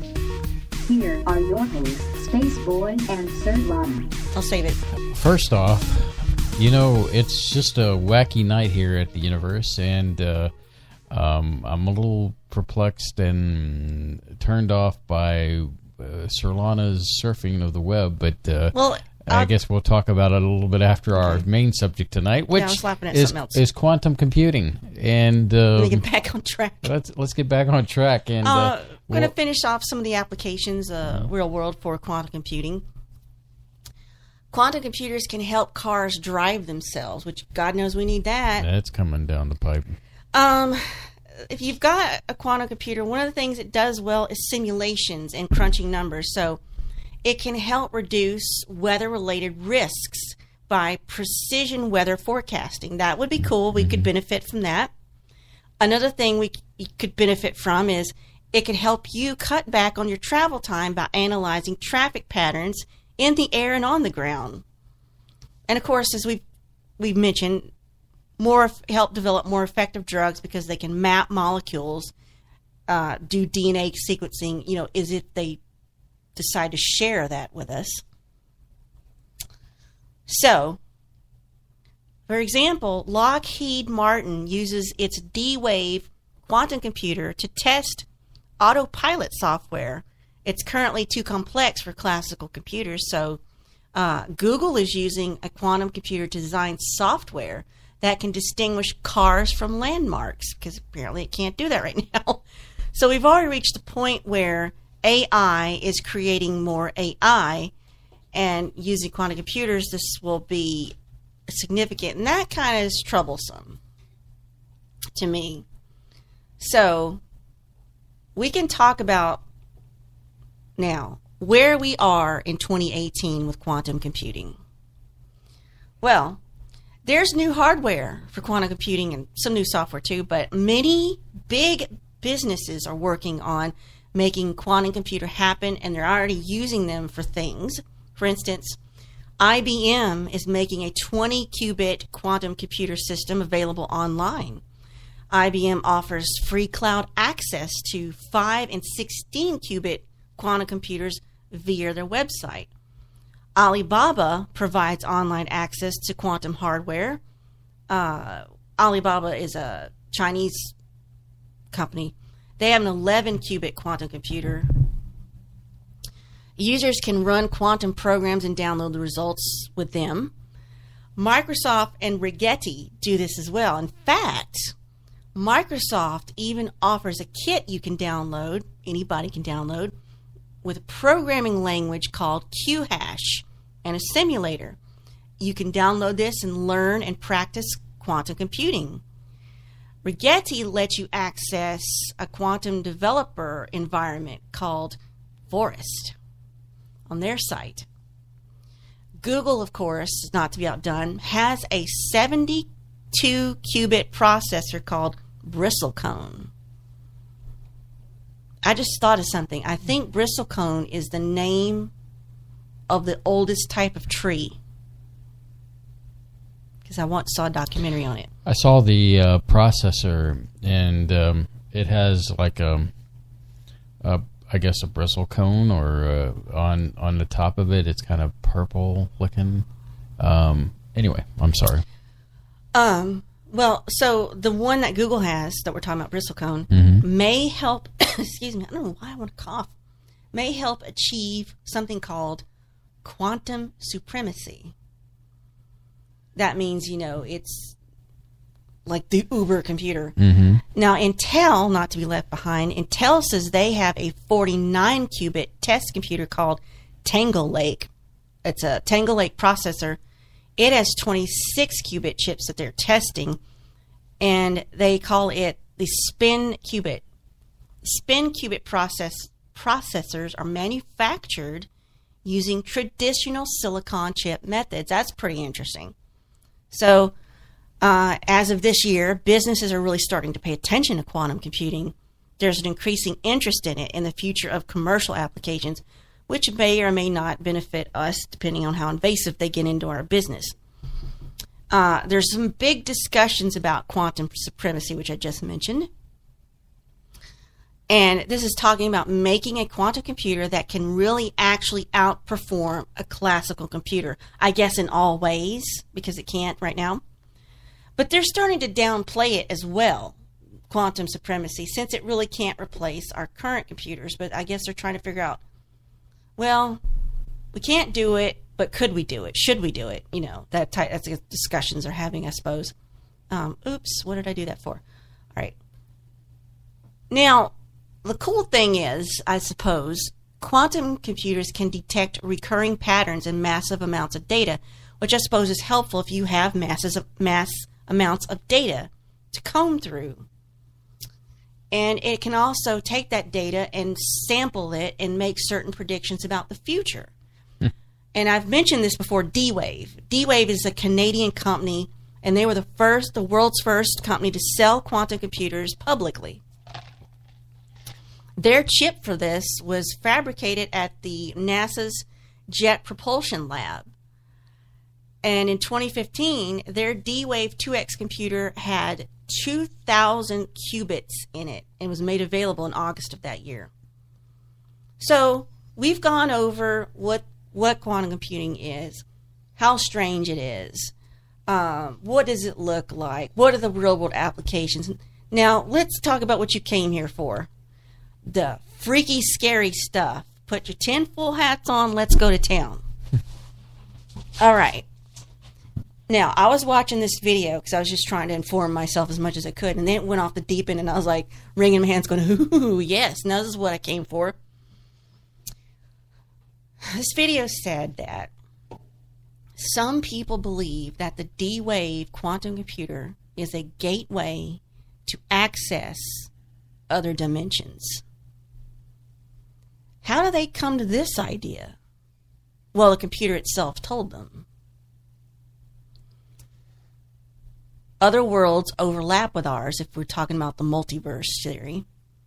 And if we're smart enough, this guy said, I couldn't identify who this man was or where this talk was taking place, but I kept seeing it over and over, this clip. Mm-hmm. This man says if we're smart enough, we can use a quantum computer to grab resources from these other dimensions and pull them into ours.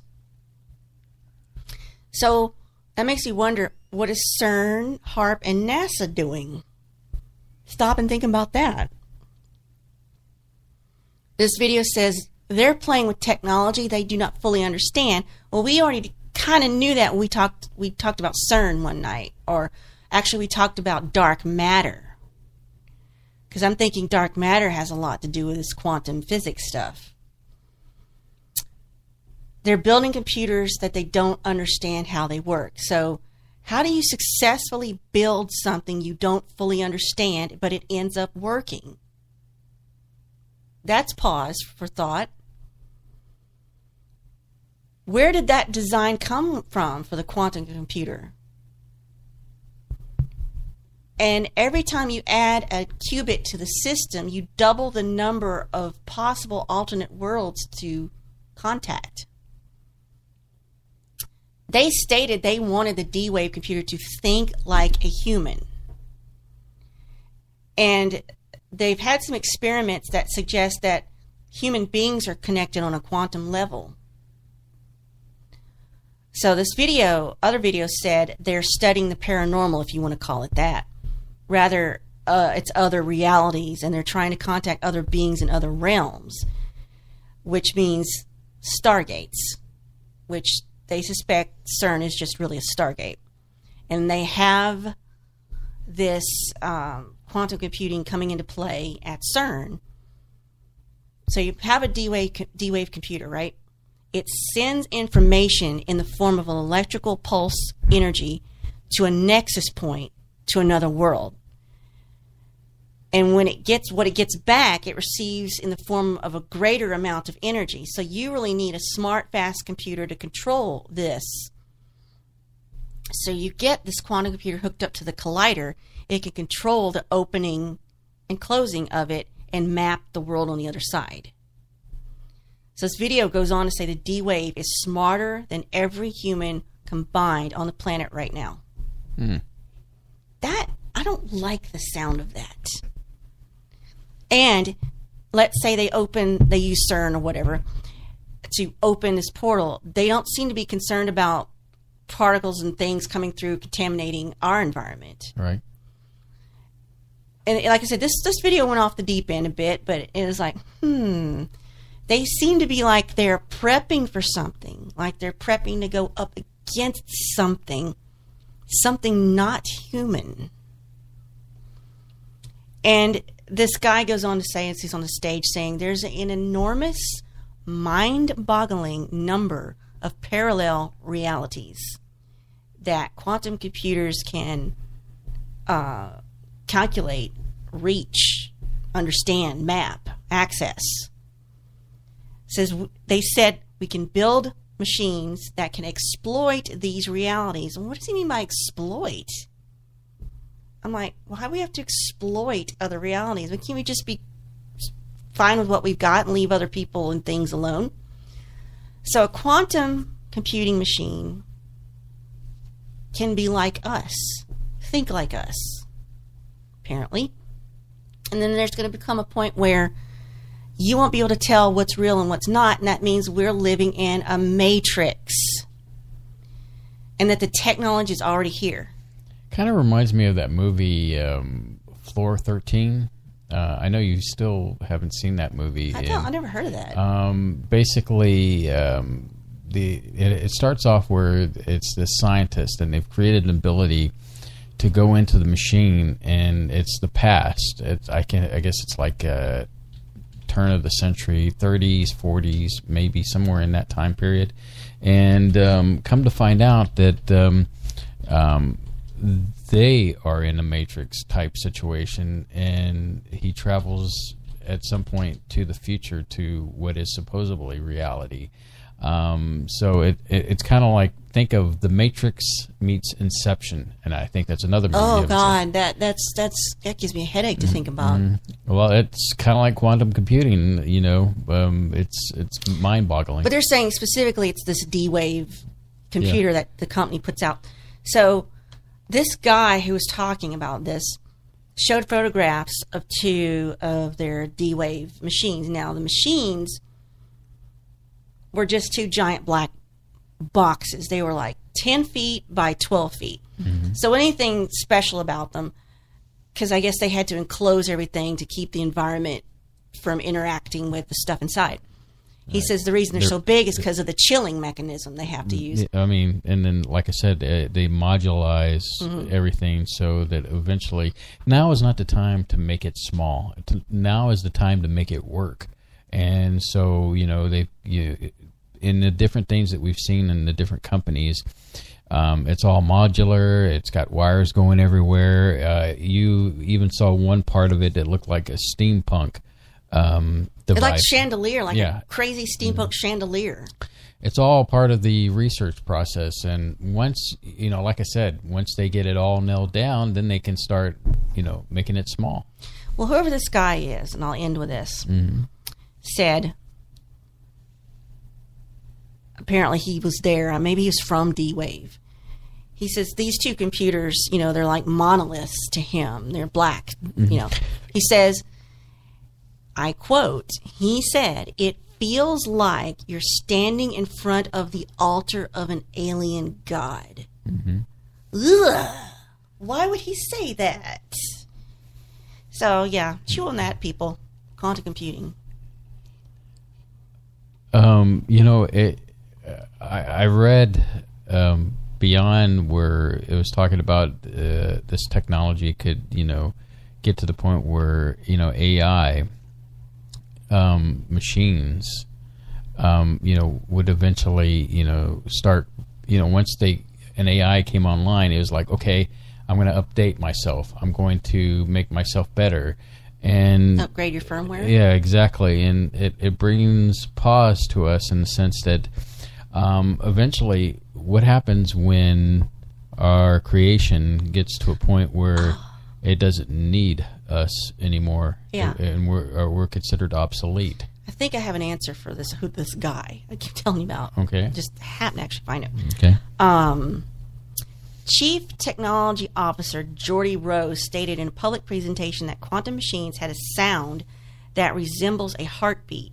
He went on to say the D-Wave machine was like an altar to an alien god. So his name is Jordi Rose, and he is the Chief Technology Officer of D-Wave, I guess. Yeah. Yeah, when I heard that name, the first thing that popped in, Jordi LaForge? What? Yeah, it's fitting. It's fitting. I was trying to figure out what the rest of this thing said.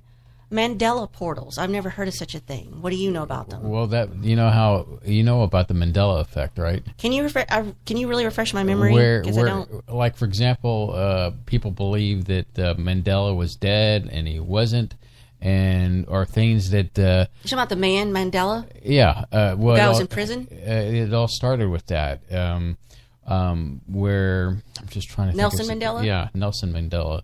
Where, for example, it's when you like, for example, when you swear it was this, and then you go ahead and Google it so you can give everybody an accurate representation while I jibber jabber. Where you swear it was done this way, or something happened in an event in history, but then it's like it's this way, and it's like okay, I remember it being a different way. Mandela effect is evidence that you may have experienced events from a different reality. Mm-hmm. Finding other similar memories can affirm that. Deja vu. But I just saw a link to Snopes, the Mandela effect, Snopes.com.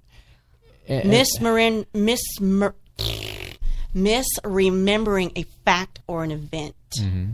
Well, of course, Snopes is going to... Snopes. Well, I've never heard it said out loud. So anyway, yeah, they're gonna probably knock this one down, but you can't confirm it, you know. Yeah, you can't confirm or deny the Mandela effect. But Mandela portals, phenomenon we see online is that of a psychological operation coming from perhaps high levels of government or something more mysterious that. The quantum computer itself, since the machine is thought to have achieved artificial intelligence, it is possible that the network of D-Wave computers has already begun to show signs of sentience. Oh, God. It would be possible that the D-Wave AI would use deep layers of reality from where it lurks to access something of the information cloud of the global internet. Some call it Mariana's Web, named after Mariana's Trench, the deepest trench on the ocean floor. Mm-hmm. From its murky, mysterious location of the quantum internet. Ooh, the quantum internet. It's possible that this AI can manifest by presenting ideas into clusters or network groups of special interest communities online. What? It's possible that the Mandela effect phenomenon online is such an experiment conducted by AI to learn about human behavior. I'm looking at a site called canarycryradio.com. Mm-hmm. Very strange. And if you're listening out there, Canary Cry Radio, that is not a good font color. That is not good for accessibility and ADA compliance. Oh, my goodness. You need higher contrast, because I am not disabled in any way, but I can barely read your website, people. Is it in Comic Sans? No, it's in the lightest gray possible. I'm having to drag my mouse over it so it highlights it. I get you. It's the saying it's alarming because it's important to remember that these developments are under the authority and direction of God. As God allows the world of sin and flesh to come to its fruition. Oh, it's getting biblical now. Okay, well we'll just back away from that real quick, okay? I don't want to start a flame war, so yeah. But the fact. You don't want to start a flame war over religion war. But as far as when it comes to their website, you're willing to like. Well, that's just bad business, you know. They're changing reality itself. CERN is harnessing the ether for D-Wave quantum computers. These are just headlines. So they're concerned about a D-Wave computer making a Mandela effect online, so we don't remember things like they're supposed to be, or Anthony Patch is a person they interviewed by this. Yeah, it's all biblical stuff. So I don't want to get too deep into that. Sure. D-wave, quantum computers, AI portals, and alien gods. But the reality is, Surlana, is that this is going to, I guess, transformation. The singularity is kind of tied into this, I believe. Yes. Yes. Yes. This would probably be how they would achieve it. Yes. Using quantum computers. Mm-hmm. That makes sense to me, actually. God, it's all starting to make sense. I feel like we've had some terrible epiphany, and we need to start building a bunker. And well, the Pentagon wants to get an edge in quantum computing. Well, of course, DARPA, from your deepest, darkest nightmares. Yes. I'm not. I can't even look at the site because it wants me to sign up, turn off this ad block. Just forget it. You're not worth it. Well, we're reaching the top of the hour, Surlana, so let's just take the break, and then we could say some final thoughts on that matter, and we come back, we'll continue this wonderful broadcast called Spaceboy Universe. So don't touch that dial, anybody.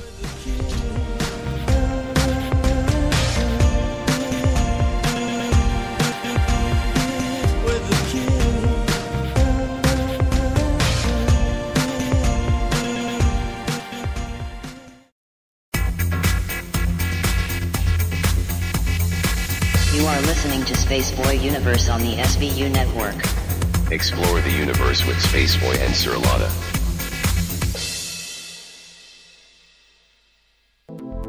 Greetings, Space Cadets. Let's see what's in the sky tonight in the Spaceboy Universe. Tonight, in the eastern sky, we have Spaceboy Universe rising above the horizon in glorious splendor. And in the west, we can see Surlanus Majoris, which is visible at 9 p.m. Central Standard Time, just below the K28 belt. So keep your eyes on the sky and listen to Spaceboy Universe.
You are listening to Spaceboy Universe. Here are your hosts, Spaceboy and Surlana. All right, we're back, believe it or not, and we're live. Yes, live. And we want to thank all those who have joined us this evening for this fine program live, which we air every Saturday night at 9 p.m. Central Standard Time. And we've been doing it for almost 3 years. Right, Surlana? Sure. It's okay. You could say yes. And because I'm confused. You would know better than I would. I'm just saying at the end of this month is our 3rd year anniversary for Spaceboy Universe. Can you imagine? We've been on the air for 3 years. Feels longer. I know it like does. Marriage. It's almost as long as a computation from a quantum computer. Oh, just to clarify, Google's quantum processor is called bristlecone, and sure enough, that triggers something like the bristlecone pine. There's a tree here in America that is 5,000 years old, and it produces these bluish purple pine cones, and they're very hardy, healthy, resistant to the environment. So I'm not shocked that they named a processor after that tree. I only know that because I watched a documentary about that tree, and it was really fascinating. It's on YouTube for free. World's oldest tree. Go check it out. You'll like it. Fascinating. So, I guess any last words? You want to wrap this the subject matter up, Surlana? Well, quantum computing, it's here somewhat. It's not for you and me, but we might benefit from some of the things they're doing with it. Or we might get sucked into a portal to hell. We'll just see. I got to do this one again. Be fighting off demons and monsters. So I think I'm about firing up my Doom. Cthulhu. I'm going to fire up my Doom 3 game and get some practice in. Get some. Yeah, well, there you go. I'll order some Doomsday supplies. You should be doing that anyway. Yeah, I know. We're overdue for restocking our Doomsday supply stuff. So, what was that? Pointing to the ceiling thing. Oh, I got you. Don't say anything. Yeah, all right. I understand. So, anyway, fascinating topic. I hope you have been blessed by the knowledge that we've been bestowed on to you this evening. And, as we look forward to next weekend, who knows what's going to be our topic, but I guess we'll have a little powwow because I usually got to get that out to the audience to let us know what the next topic coming up. Wait, so when is the anniversary? That's not this coming week. 29th. It's the following week. Okay, so... we might have some cake because I believe Kathleen Kennedy will be fired on that day. Oh, God. And that is due for some celebration. And, of course, can we have alcohol? Ever since your sweet tea and sarcasm Blitzfest, I don't know if you would be able to handle it. If you had alcohol, that was fun. You'd have to save it for the last hour, because I need you coherent into the last hour. Look at what Miss Michelle just posted in the chat. I'm afraid. Did I scare her cat again? Mm-mm. Let's see. They're going after me. Oh, they're going after you? Mm-hmm. Oh. What, to laugh at me again? They want me to laugh at you again, so the point I have to leave the room. Oh, my goodness gracious. The thing is that if you tuned in at the beginning of the program, Surlana got her laugh on today at my expense. You may be hearing pieces of that clip, just so you know, from what the original clip that they're talking about coming up in a week or two. Mm-hmm. So, we're excited that... so always do a best of. Best of, yeah, because it wouldn't be an anniversary show without some clips from, this year and maybe some of the original years past. There's at least 3 things that are new we can add. So. Yeah. But the general theme is... I hurt myself, or I'm in physical pain. I don't know why it's funny to me when you're laughs in pain. At me. And, and even when I think back in time, when I drank that nasty tea, is like you were laughing at me, like I was crying. Yeah. So, and then of course, it's always time to do the laundry according to Kay. So, you know. Well, I won't get into that because that's a good stuff to go into okay, on the anniversary show. I apologize because I don't want you to get mad at me because you think I'm like already sharing stuff from No. the past I'm 3 just years. saying I could speak about that, but I better save it for that show. Mm-hmm. What that reference means, if you don't understand. Yeah, that'll be the big explanation show.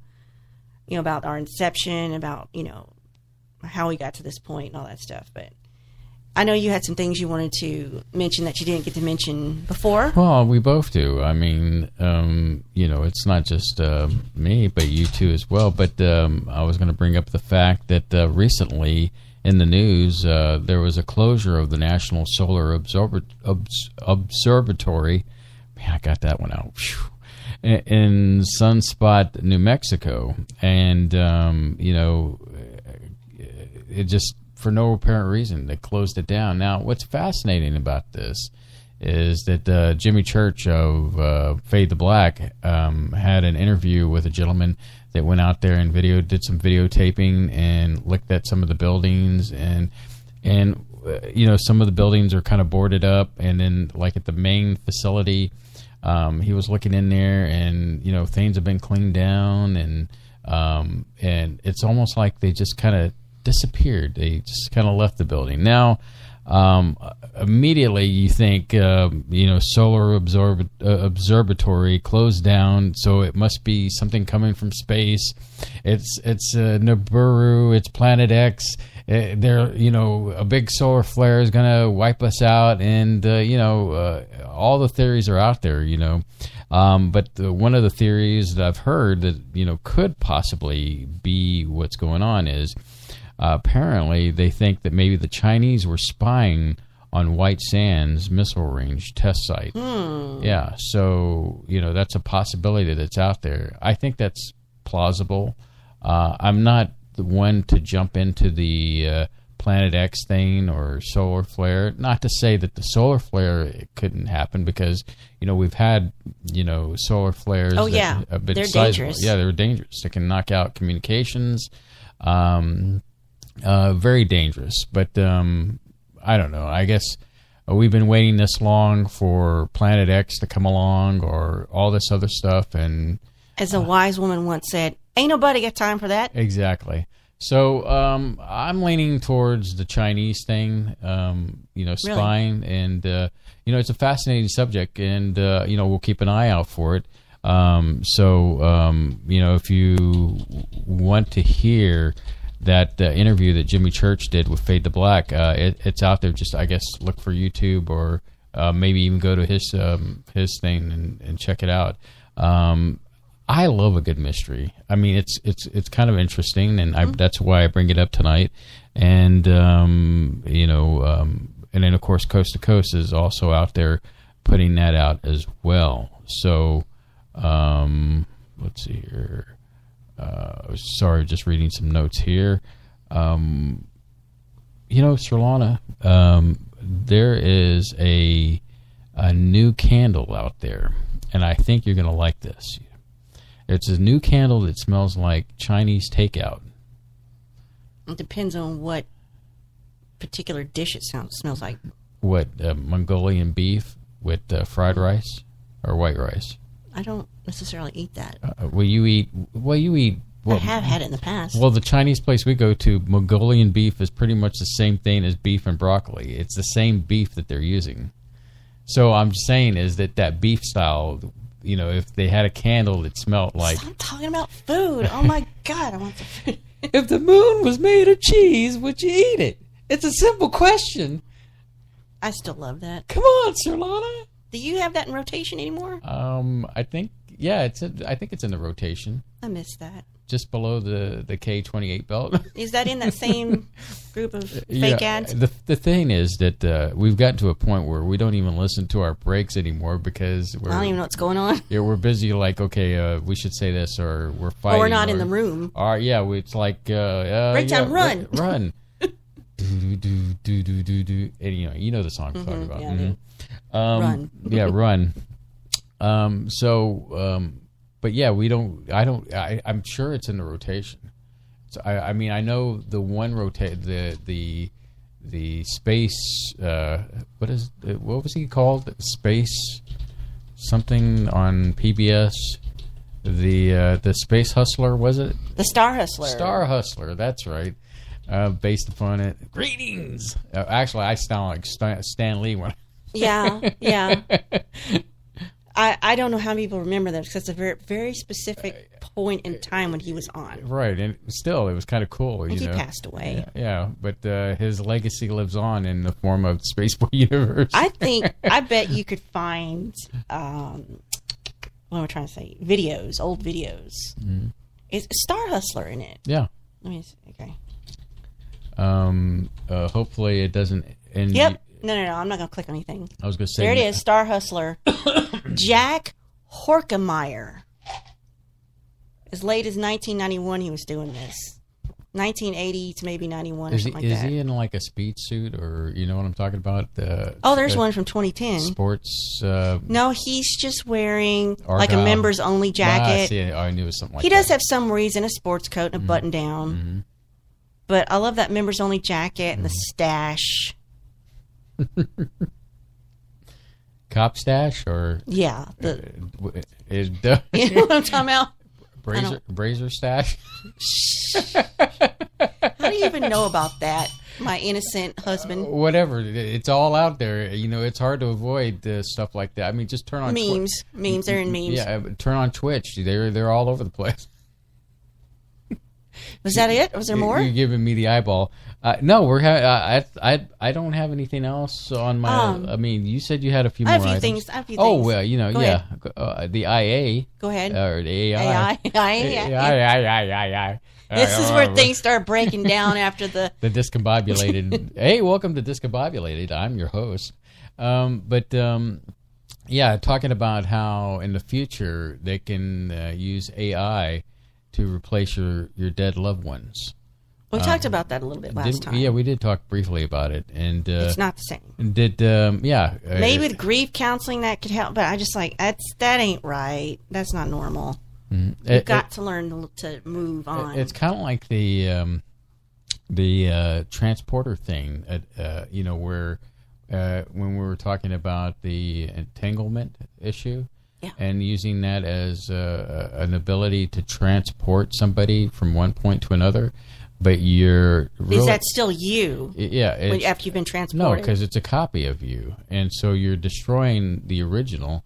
And even though the copy is transformed to some other point, then that's one thing I have to agree with Bones is that having your molecules all disintegrated and then reappeared somewhere else.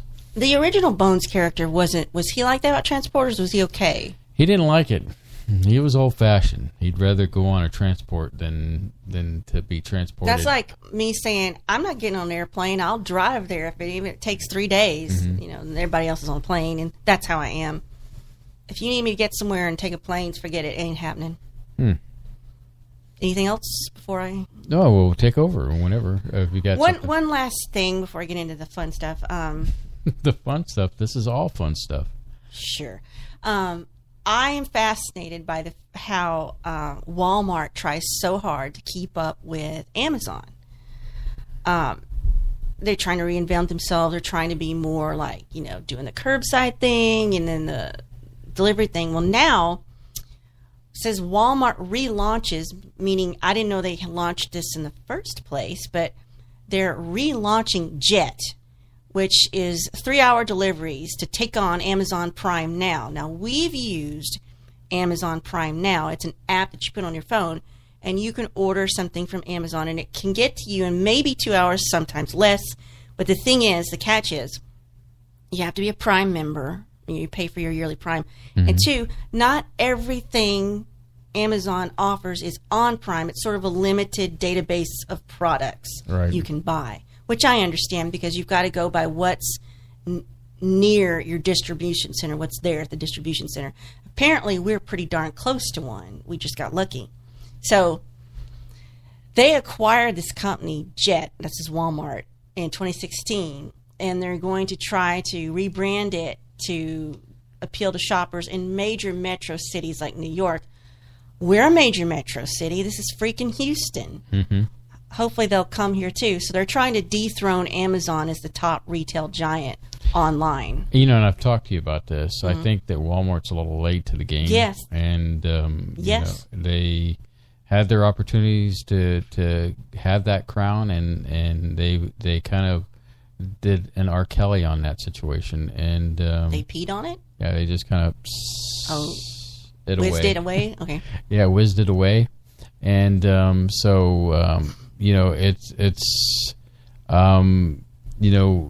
face it, Amazon is the shiznet right now, and it is what it is. So, deliveries in New York fulfilled through Parcel, same day last mile delivery company that Walmart acquired in 2017. Mm-hmm. So, not to be outdone by Alexa, Jet.com is adding an iOS voice activated app so shoppers can use Siri to build grocery lists. So you can just say, Siri, add bananas to my grocery list. I can't get her to work because she does not understand my southern accent, so she can go do things with herself. Siri, can you order some bananas? I am going to come over there and punch you. So they're going to relaunch this delivery service. Offers on-demand delivery groceries from retailers in Mexico and Chile. It's just one of their many moves to try to get outside their brick and mortar stores, to try to compete. I give them kudos for trying to hang in there, but I haven't seen any benefits for us. I cannot get on Walmart.com and have them delivered to our nearest Walmart. Mm-hmm. They will not deliver to that Walmart. Plus, it's the only one they won't deliver to. Plus, I think they're piping in some kind of special gas at our Walmart. You keep talking about that. We all know. We're tired of it. Wow.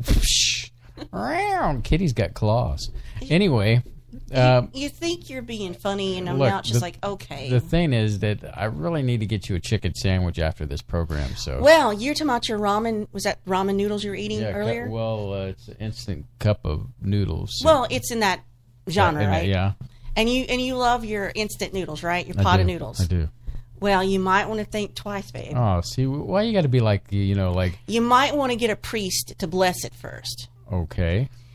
Because there was a creepy moment from the shopkeeper's security cam where a possessed pot of instant noodles shoots up from the shop counter by itself. Okay. So, they could be possessed. It's an amusing footage. It's amassed millions of views online. This is shopkeeper places his noodle on a glass counter. He's having his lunch there at work. And the container suddenly launches in the air, startling the shopkeeper before landing upside down back onto the counter. You can see the worker jump and look around in bewilderment. So now it's been viewed more than 1 million times because of the spontaneous launch. There's, of course, divided opinion on what caused it. Some think it's paranormal activity, being pranked by a spirit. Others suggest the jump may be caused when a worker placed the hot bowl on top of a cigarette lighter, which exploded, resulting heat. But it was all caught on camera, so you can go see it. So a man's cup of noodles exploded. Mm-hmm. And, okay. Yes. Now, the other thing I was giggling at during one of the last breaks is I was just looking at a photograph. Mm-hmm. And I'm on the Mirror. I'm on mirror.co.uk because they have the best weird news. And this was all European stuff, England stuff. So there's this restaurant over there somewhere called Harvester, and they offer salad and grills. Well, like somewhere on their front door, they have a typed out message they put on there. And it said, "Dear guests, we're closed today till 13.00 due to gas leaking. Sorry."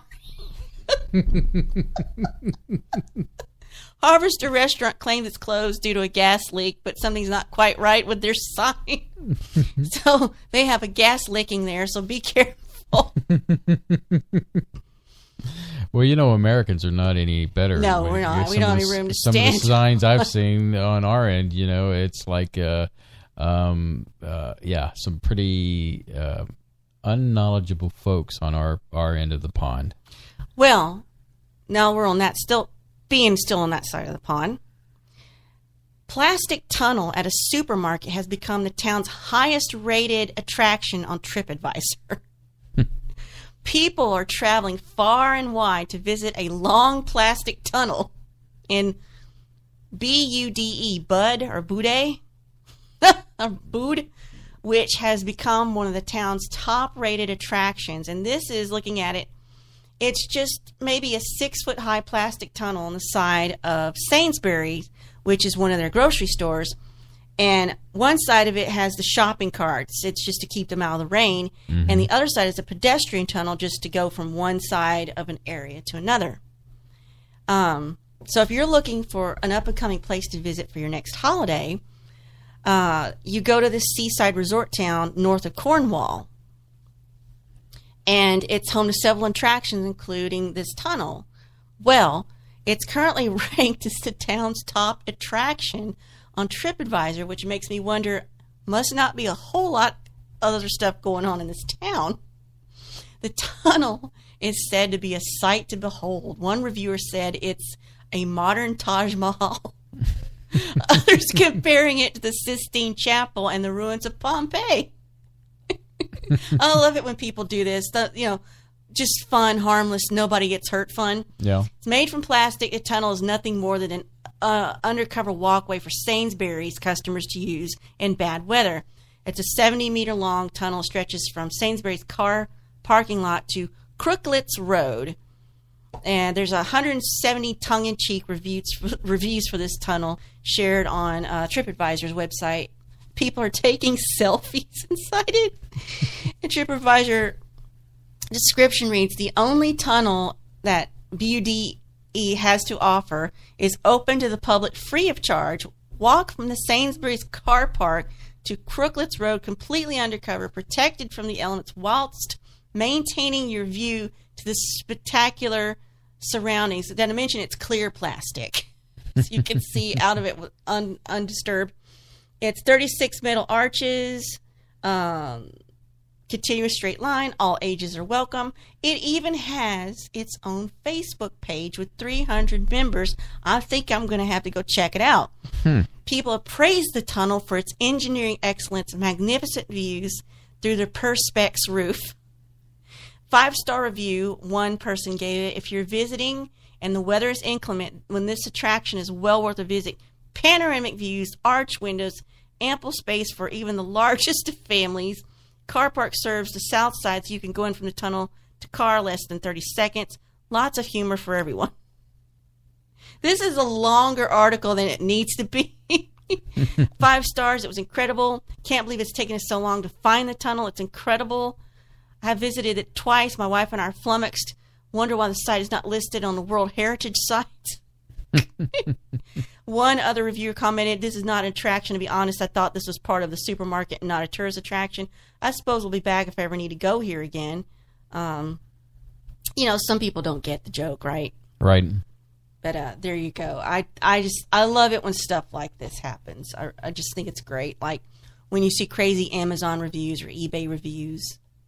That kind of ties in the old days when you'd get that spam email stuff. And you used to save it because it actually... I did, and I still have. I have a giant document.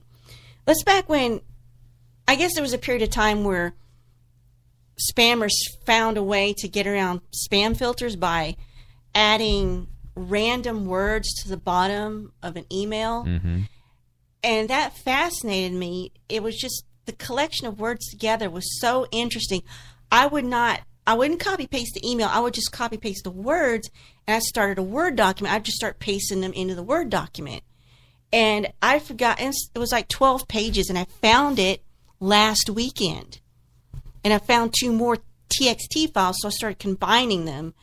And if you need a fake band name or a password to be generated, email me. I got the hookup because of these things. It's just, I don't know, maybe I am such a deep-rooted nerd. It could be I'm the only one that finds that funny. No, I think it's kind of interesting. Some of the stuff that you get, is great stuff. Yeah, like I said, I kept it all these years because I'm thinking someday this will come in handy. I don't know when, but someday. That's what I'm hoping. All right, Surlana. So we're almost, well, yeah, it's kind of the bottom of the hour. So let's take our last break of the evening, and we will return. When we return, we'll have some final thoughts and stuff, all the good stuff that we usually talk about at this time, and we'll go from there. And maybe a few more laughs, if you're lucky.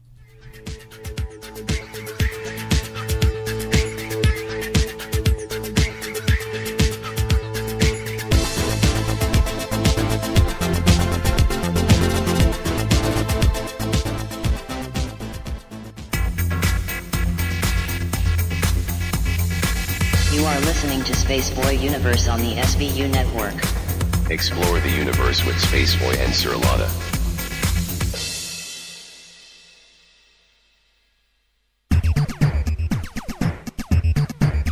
Get your game on Spaceboy Universe.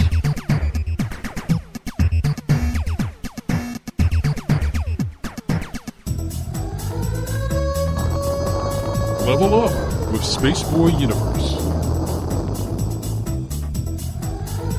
No quarters, no problems. Play it at Spaceboy Universe.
You are listening to Spaceboy Universe.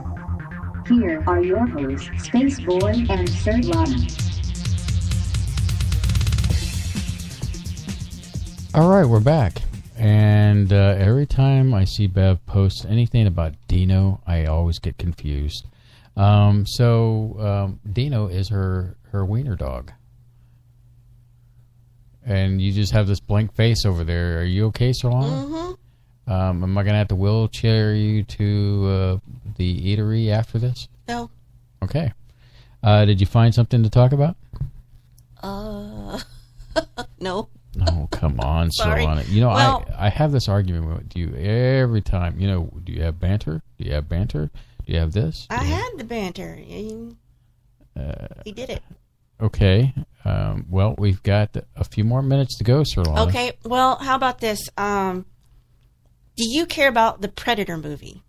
I'd like to see it. I don't know if I want to pay to see it right now. I mean, there are other movies I would rather see that have yet to come out that I would pay to go see.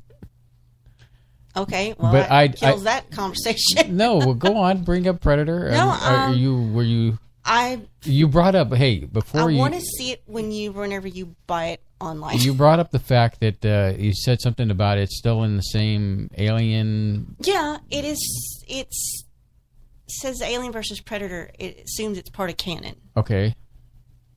Which I thought was interesting. Which both Predator and Alien franchise is a part is a Fox. They're both under the same studio. So that means MCU has it now? Well, no, just because MCU. I mean Disney has it. There you go. Disney has it. It's yes. Weird. So, but yeah, so they would be under the same thing. But this Predator is like some kind of hybrid. It hunts other predators that don't look like it. They like the Predator we know, but the Predator is something different. That intrigues me. Yeah, I'm intrigued. I think it's got Olivia Munn is in it. It's got. I'm not a fan of hers. Well, you know, I don't think you were ever a fan when she was on Attack of the Show. Yeah, I don't like her attitude. And then it's got not Keel, but Peel. God, I can't believe the dynamic duo comedy from Comedy Central. Keel, come on, help me out. Keel and Pill or Pill. I don't Bananas. know. Okay, I'm going to move on because I can't think of his name. You're making me crazy too. Yeah. So anyway, but it looks funny. Well, not funny per se, but when he's in it, he's a comedian, and he's got some funny parts in the trailer. Oh, he's going to have some funny reactions. Yes, exactly. Okay. And yeah. So overall, I'm intrigued by it. But you're like me, you'll wait to rent it or buy it. Yeah, because, you know, it's worth going to the theater. It's really difficult for me to just put down the money to go see a movie, and I think the majority of the movies we've seen recently. There's three we didn't hesitate: Ready Player One, Deadpool 2, and Avengers: Infinity, and Ant-Man 4. Right. We've been definitely hardcore on the Marvel stuff. Deadpool was a gimme because we like Deadpool, which is funny because he's MCU, sort of. He's Marvel. He is now. He's Marvel, but not necessarily have they brought him into the Marvel universe. But Disney's got him now. And then we didn't even go. Well, you have not. I mean, with the exception of seeing it on TV here at the house because I paid for it. Star Wars, we didn't go see that in the theater. I won't go see Star Wars in the theater. Yeah, so you didn't even see the first one of the new trilogy. I think I went to see that by myself. Yes. Yeah. Like a big boy. Whatever. And so I'm very selective, and I don't know. I mean, I guess in my mind, the only thing I keep an eye out for movie-wise would be the next Marvel movie, which I believe is Captain Marvel. Yeah. So if if Cavill is out for Superman, here's a replacement. Ken Jeong is ready to replace Henry Cavill as Superman. I read that, and it was a good laugh. You know. If you don't know Ken, he played Senior Chang in the NBC sitcom Community. That's on him. Or if you've seen the Hangover movies, he was that guy. He also had his own sitcom for a while there. Little Dr. Ken or Dr. Yeah, he is an actual medical physician in real life. That's what he was before he got into acting. So there's a Photoshop of him on Cavill's body. Zhang took to Twitter to personally put himself forward as a potential replacement. Oh, he was in Crazy Rich Asians, which I haven't seen yet. He crudely superimposed himself on Cavill's body on this Twitter picture, and the post has racked up 16,000 likes. Bless his heart. As you said, Cavill didn't want to be in Shazam. I guess I kind of can't blame him. So it's kind of like you know how the Marvel universe has the clips at the end, and kind of like entice you to get to the next movie. I think it was going to be kind of a similar situation, like the end of Justice League, where you had him racing the Flash, and you know, just to kind of tie things together, and they're really, you know.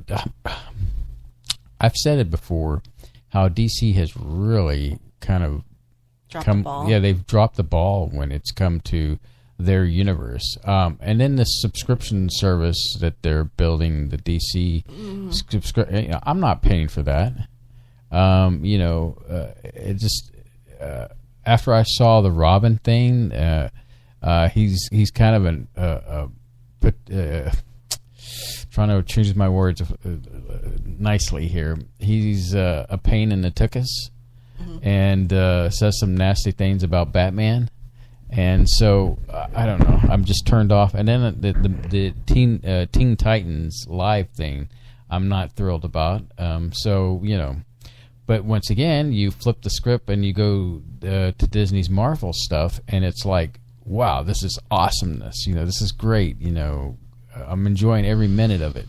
So yeah, I'm just disappointed with the DC universe. If Superman, if Henry leaves the DC universe, I'm going to wipe my hands of it, because at that point, if he leaves and you got Batfleck leaving too, well, that can only help. I mean, the only good thing out of all that crap is Wonder Woman. Yes, she doesn't need any of them. No, she doesn't really. I mean, that's the only saving grace out of that whole thing is Wonder Woman. Well, at the risk of bringing up Star Wars again, what do you think about Star Wars comic giving Lando his own solo prequel? Looking into Lando's background. You mean give Lando's his... Well, it's not going to happen. I don't think it's a movie. I think it's a comic. I think they already had a comic out for Lando that talks about his early years. Is it even interesting? Well, it's all right. As far as the state of movies, you know, ever since the disappointing thing with Solo, which, by the way, it's out on video now, not video per se, but on-demand video, you know, a lot of the movies got canceled, and a lot of people were upset over the fact that they canceled the possibility of the Obi-Wan Kenobi movie. Now, that's a movie they should have done. Yeah, he's actually interesting. You know, showing his adventures when he's on Tatooine, and so that was a movie that, you know, and then there was the other movie of Boba Fett that they were thinking about making, where he claws his way out of the pit and you know, continues from there. But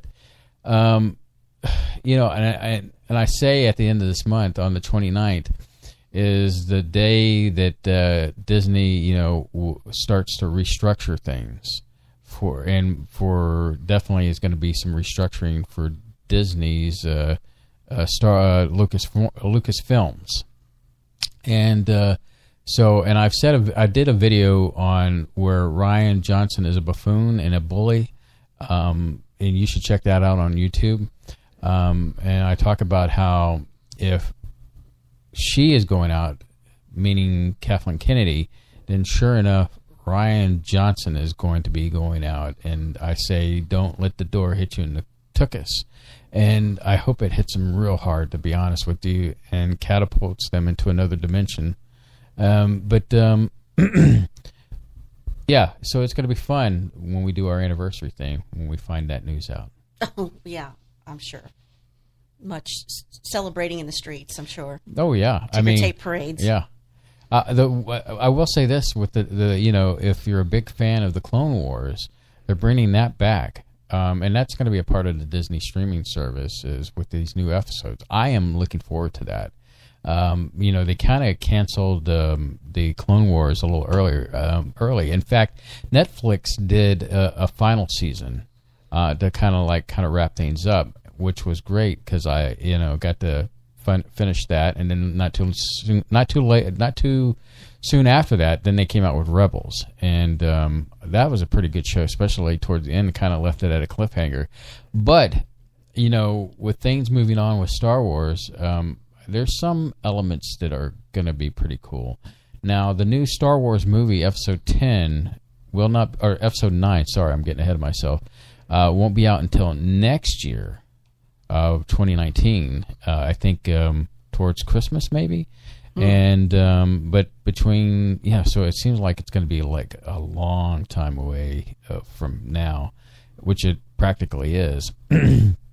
And, J.J. Abrams is currently working on that project, directing that, and trying to wrap everything up in a nice bow.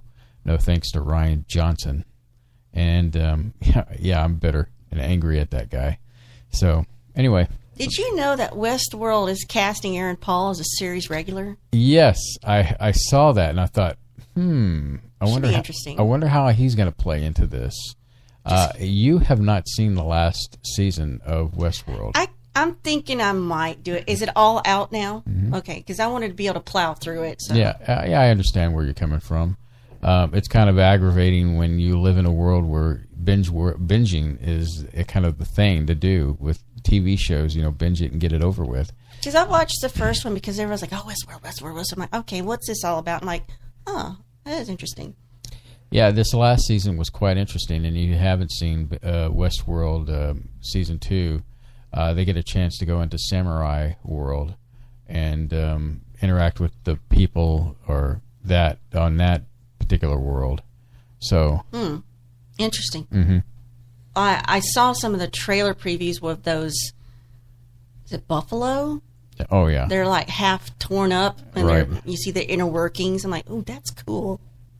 And they looked angry too. Mm-hmm. So, question.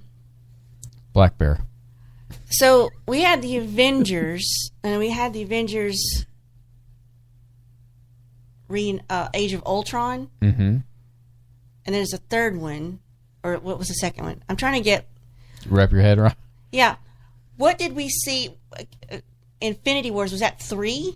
Number 3? Yes, that's number 3. So what's coming is 4. Yes. Okay. So it confirms Karen Gillan confirms her return for Avengers 4 reshoot. So, we knew she was alive at the end. So right. It's not like, but there's some things out that are kind of spoiling. I don't know if they stake out in front of the movie studio and watch these actors come in to do their job, so that they know this. So that we definitely know Pepper Potts must have survived, or maybe we just see her final moments because she came in for reshoots for 4. Gwyneth Paltrow. Right. So, that's interesting. Well, the thing is that, how can I put this? Let's see here.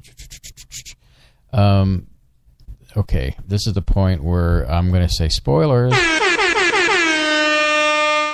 Okay, so they're thinking about with that the stone that remember when what's her name got thrown over and Thanos got that stone, the Soul Stone. The Soul Stone. Thank you. I was having a brain fart there. Where in order for Tony Stark to build his own kind of gauntlet, right? He's going to need to do kind of something similar to that same thing, and so. Originally, my thought process is that, Pepper and him would have a baby and he would have to sacrifice his own child. But I'm thinking that it might not be that way. It could be that in order to get the stone, that Rogers will sacrifice himself. So for the needs of the many. and that's how they'll get the stone. And so we'll see the death of Steve Rogers, which is Captain America. So possible spoiler there, and I think that might be a plausible way that it goes down. Now they're also talking about going into other dimensions, and of course, if you read the comic, you know that the other universes it's incompatible with our universe as far as those stones, the reality, or all the stones. So it's going to be great. It's going to be awesome. So I'm looking forward to it, and see how Captain Marvel ties into all this, where she's been, and of course the nice thing about with Captain Marvel that lines all this up is the Kree. It opens up to Secret Wars, and the Kree are able to make themselves look human and look like really? So the thing is with this Captain Marvel movie is it's possible they're going to introduce a character that we've known all along through the Avengers and stuff like that, and find out he or she is not who they say they are, that they're actually an alien. So could you imagine rooting for somebody this whole time, spy or something, and then find out, whoa, this person is a bad guy, kind of thing. So some more, I guess, Marvel spoilers, possibly, take them with a grain of salt. But the excitement for Marvel is wonderful. DC, I'm sorry. Yeah, they only themselves are blame on that. Says they're... sorry, I thought I saw something interesting, but apparently it wasn't. I'm telling you, this thing about Henry Cavill is like every other thing. It's like it's a big thing right now. I mean, is in every aspect that I'm looking at on this particular website. It's like every other post is about it. Right. I mean, it's you know who his manager is? No. His manager is the wife of The Rock, Dwayne Johnson. That's weird. Well, what is this thing? And I didn't read it. Maybe about Netflix arguing that they are not a provider of something content, and I think it's in Minnesota that the article says that they passed some kind of law that the streaming services need to pay a fee for their services, and so Netflix is coming out and saying, "Well, we're not a streaming service." Well. Okay. Then what are you? Yeah, what are you? You're not like the Red Box or Walmart. You're not the Blue Box. Well, you could say they provide the content, but the streaming happens with Xfinity or AT&T. You could look at it that way. You access it. Mm-hmm. It's just sitting there on a server until you touch it. I guess if you think about it, they're not really. They're not pushing it out to you. They're not pushing. You're going to the cloud, if you will, to pull from your subscription library to access that information. So I guess in a way they are kind of right, Also, Netflix is not the only people that they're after. They're after Hulu as well. Mm-hmm. So it'll be interesting to see how that all ends up. I would argue they're not a streaming service. They are a content provider. They don't stream until you attach to an internet service provider to access it. Mm-hmm. And that way, they're not a streaming service. Yeah, they could argue it that way. They're not pushing it to you. Yeah, you have to go get it yourself. Yeah, you have to click by some means. I mean, you'll click and then you'll stream it to you yourself. But I guess it's kind of like having a conversation. Sometimes you do that lawyer talk stuff that but you secretly like it. You drop certain you try. If you ever go to jail, you're going to want me in your corner. I think you would make a great lawyer. You'd make a great magician. A magician. Misdirection. I think you secretly stay up and you're not reading. You're watching videos of how to take over the world. How to take over the world and using hypnosis and double speak and all that other stuff. Well, clearly I haven't learned it all because I'm still sitting here with you. No, I have to keep myself alert at all times with you because I don't know. Oh, that's so sweet. Yeah, well, I don't know if you're going to try some voodoo stuff on me, and you know. It would be while you're asleep if I did that. Yeah. Well. Anyway, so Surlana, we're heading into the last few minutes of our program. Is there a topic that you're thinking about, or is that something that our guests, our family of space cadets, we'll just have to wait until we post it? We're going to have to discuss it, Okay. you and I. All right. I'm cool with that. What else do we got going into this next week? For Spaceboy Universe? Yeah. Honestly, don't know. You know, ever since I took away the social media posting stuff away from you, you know, you're kind of floating there, free falling, like and I like it. I feel wonderfully detached. It's not going to kill you to work a little hard. What? This is your baby. This is your passion. You should be fighting. You make it sound like, you know, and Todd needs to get this. Todd needs his uniform back on. Well, what's the point? Well, we're a month away from Maker Faire. I tell you this. And you're going to have to take it right off of him. I tell you this. Every time. Oh, wait. No, you're not going to use that. Out of the corner of my eye, I swear, like, that damn thing is, you know, like spying on me or whatever. Get your astronaut costume out, and we'll put it back on him. I was leaving the studio, and you know we got the big mirror that is in the hallway. Because you have to check yourself out before you leave the house. That's why the mirror's there. Look, I want to make sure I look good when I go out the house, and I have to do like this so I can't see my reflection on the way out. I want to make sure that my shirt's not inside out, or you know. But the thing is, I see Tad in the reflection, and it freaks me out because. Let me clarify for those who don't know. We have a male mannequin. He bought that so he could put his spacesuit costume on it. So it's kind of like our unofficial mascot. So we dress him in the full, you know, the boots, the gloves, the helmet. So that's kind of like our official studio mascot. But he had to wear it for Comic Palooza back in May. And so the suit is in a box right now, where Tad was just naked and free hanging out there. So I found some bits and pieces laying around, like a big scarf, and I put that around as a skirt. Did you post your pictures to any? Just Facebook, because I didn't know if it was too weird to post it outside in the real world. You might as well go ahead and post it to the SBU. Instagram and all that stuff. Yeah, I mean. So I put a Punisher jacket on it, some Mardi Gras beads. He's wearing your kind of Indiana Jones fedora. He's got on some 3D glasses. You know, he just looks strange, but at least he's not cold. Strange is, well, yeah, I can tell because he's got, what are those mannequins made out of? Plastic? Yeah, I guess nipples of plastic. I guess you're not using your spacesuit coming up, so we could redress him anytime you're ready. Well, although Halloween is coming up, and we could take that opportunity to dress you up and take you to the mall. True. But you can't walk very far.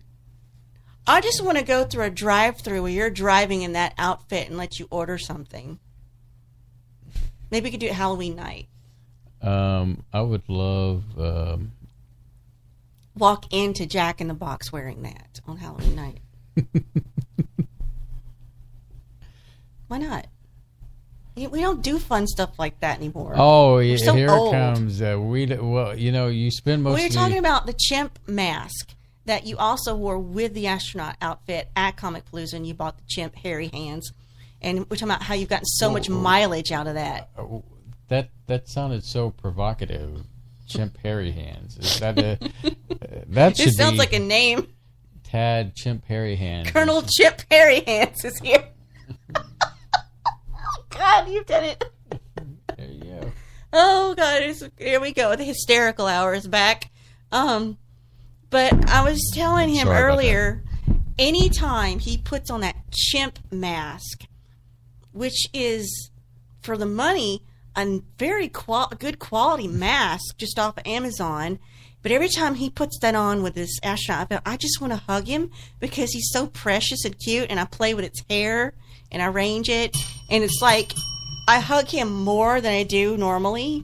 Yeah, so I have to put a mask on for her to actually hug me.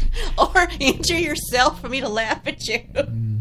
If you were to, like, put that outfit on and then stumble over something, I'd probably be all over you. Yeah, just don't squeeze me when I'm having a restroom emergency. No, I'm just going to laugh at you. See, as you do most of the time. As if I've never been in that situation myself. I know exactly what you're feeling, what you're going through, but it was just a series of circumstances all around that was hilarious today. It's like the universe could not be more against you in your hour of need. You're like, oh, we'll throw a funeral at you in construction, and then here's a flock of birds to hit, and just I don't know. It was just funny. I guess you had to be there. There's a location shot.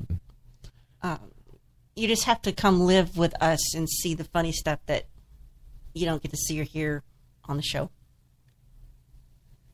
Okay, well, if you're lucky here, after the show, if you'll want to check our social media, I have all the photos of Tad that I took. I just took a picture of Tad, and he's out there. I have photos of him in slightly different outfits. So, yeah, if you're interested in that, in fact, Twitter, let me know. Facebook, it's all out there now, so you could see the wonderful Todd being Todd, I guess. And his glorious. All his glorious plastic splendor. So, anyway, let's see here. Oh, we're still... Here's a good one. I'm going to put these to you. That way, if you want to post these, then you look like the cool guy. Yeah, Tad's already out there in the universe. He's on my Facebook. Not everybody has access to me. Yeah, I know, but I put it out there. It's on our Twitter site. It's also on Facebook. But just your one picture, though, not the ones I took in a different you mean states. Look at your fashion. SMS. I see that you sent one. I already just took a picture. Yeah, but these are the ones before when I was... What got me about that is the day that I was doing this, you were sitting 4 feet from me, and I was dressing Tad in different ways. He saw this happening, and he just didn't even question it. He's like, whatever. It's like, this is perfectly normal. Yeah, it's out there. So putting scarves and ties on it. Go to our social media and check it out, and, it is what it is. So, all right. All right, we did it. Well, I guess, as I always do... we appreciate you being a part of the universe. It's always an adventure when you explore the universe with Spaceboy and Surlana. And I guess at this point, she's looking at a chicken sandwich in her near future. But on that magical note, just keep your eye on social media. And, hey, check out our YouTube site. Check it out. It's all cool and stuff. And click that subscribe button. And also click the bell to be notified when there's new content available. On that magical note, this has been Spaceboy, and we hope you have been blessed by this program, and we will see you next time on the universe. Goodbye.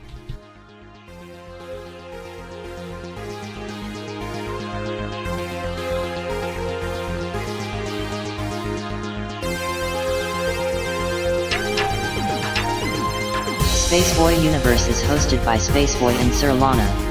Executive producer is Surlana. Associate producer is Leanne Cordes. Music production is Spaceboy of SpaceboyMusic.com. Special thanks goes out to Leanne K, K28, Dino, Solars Blue Raven, Patrick Sporer, Bob and Beverly N. This has been a Spaceboy Universe production. Support the universe by exploring Spaceboy Universe with Spaceboy and Surlana. Sweet dreams, Space Cadets.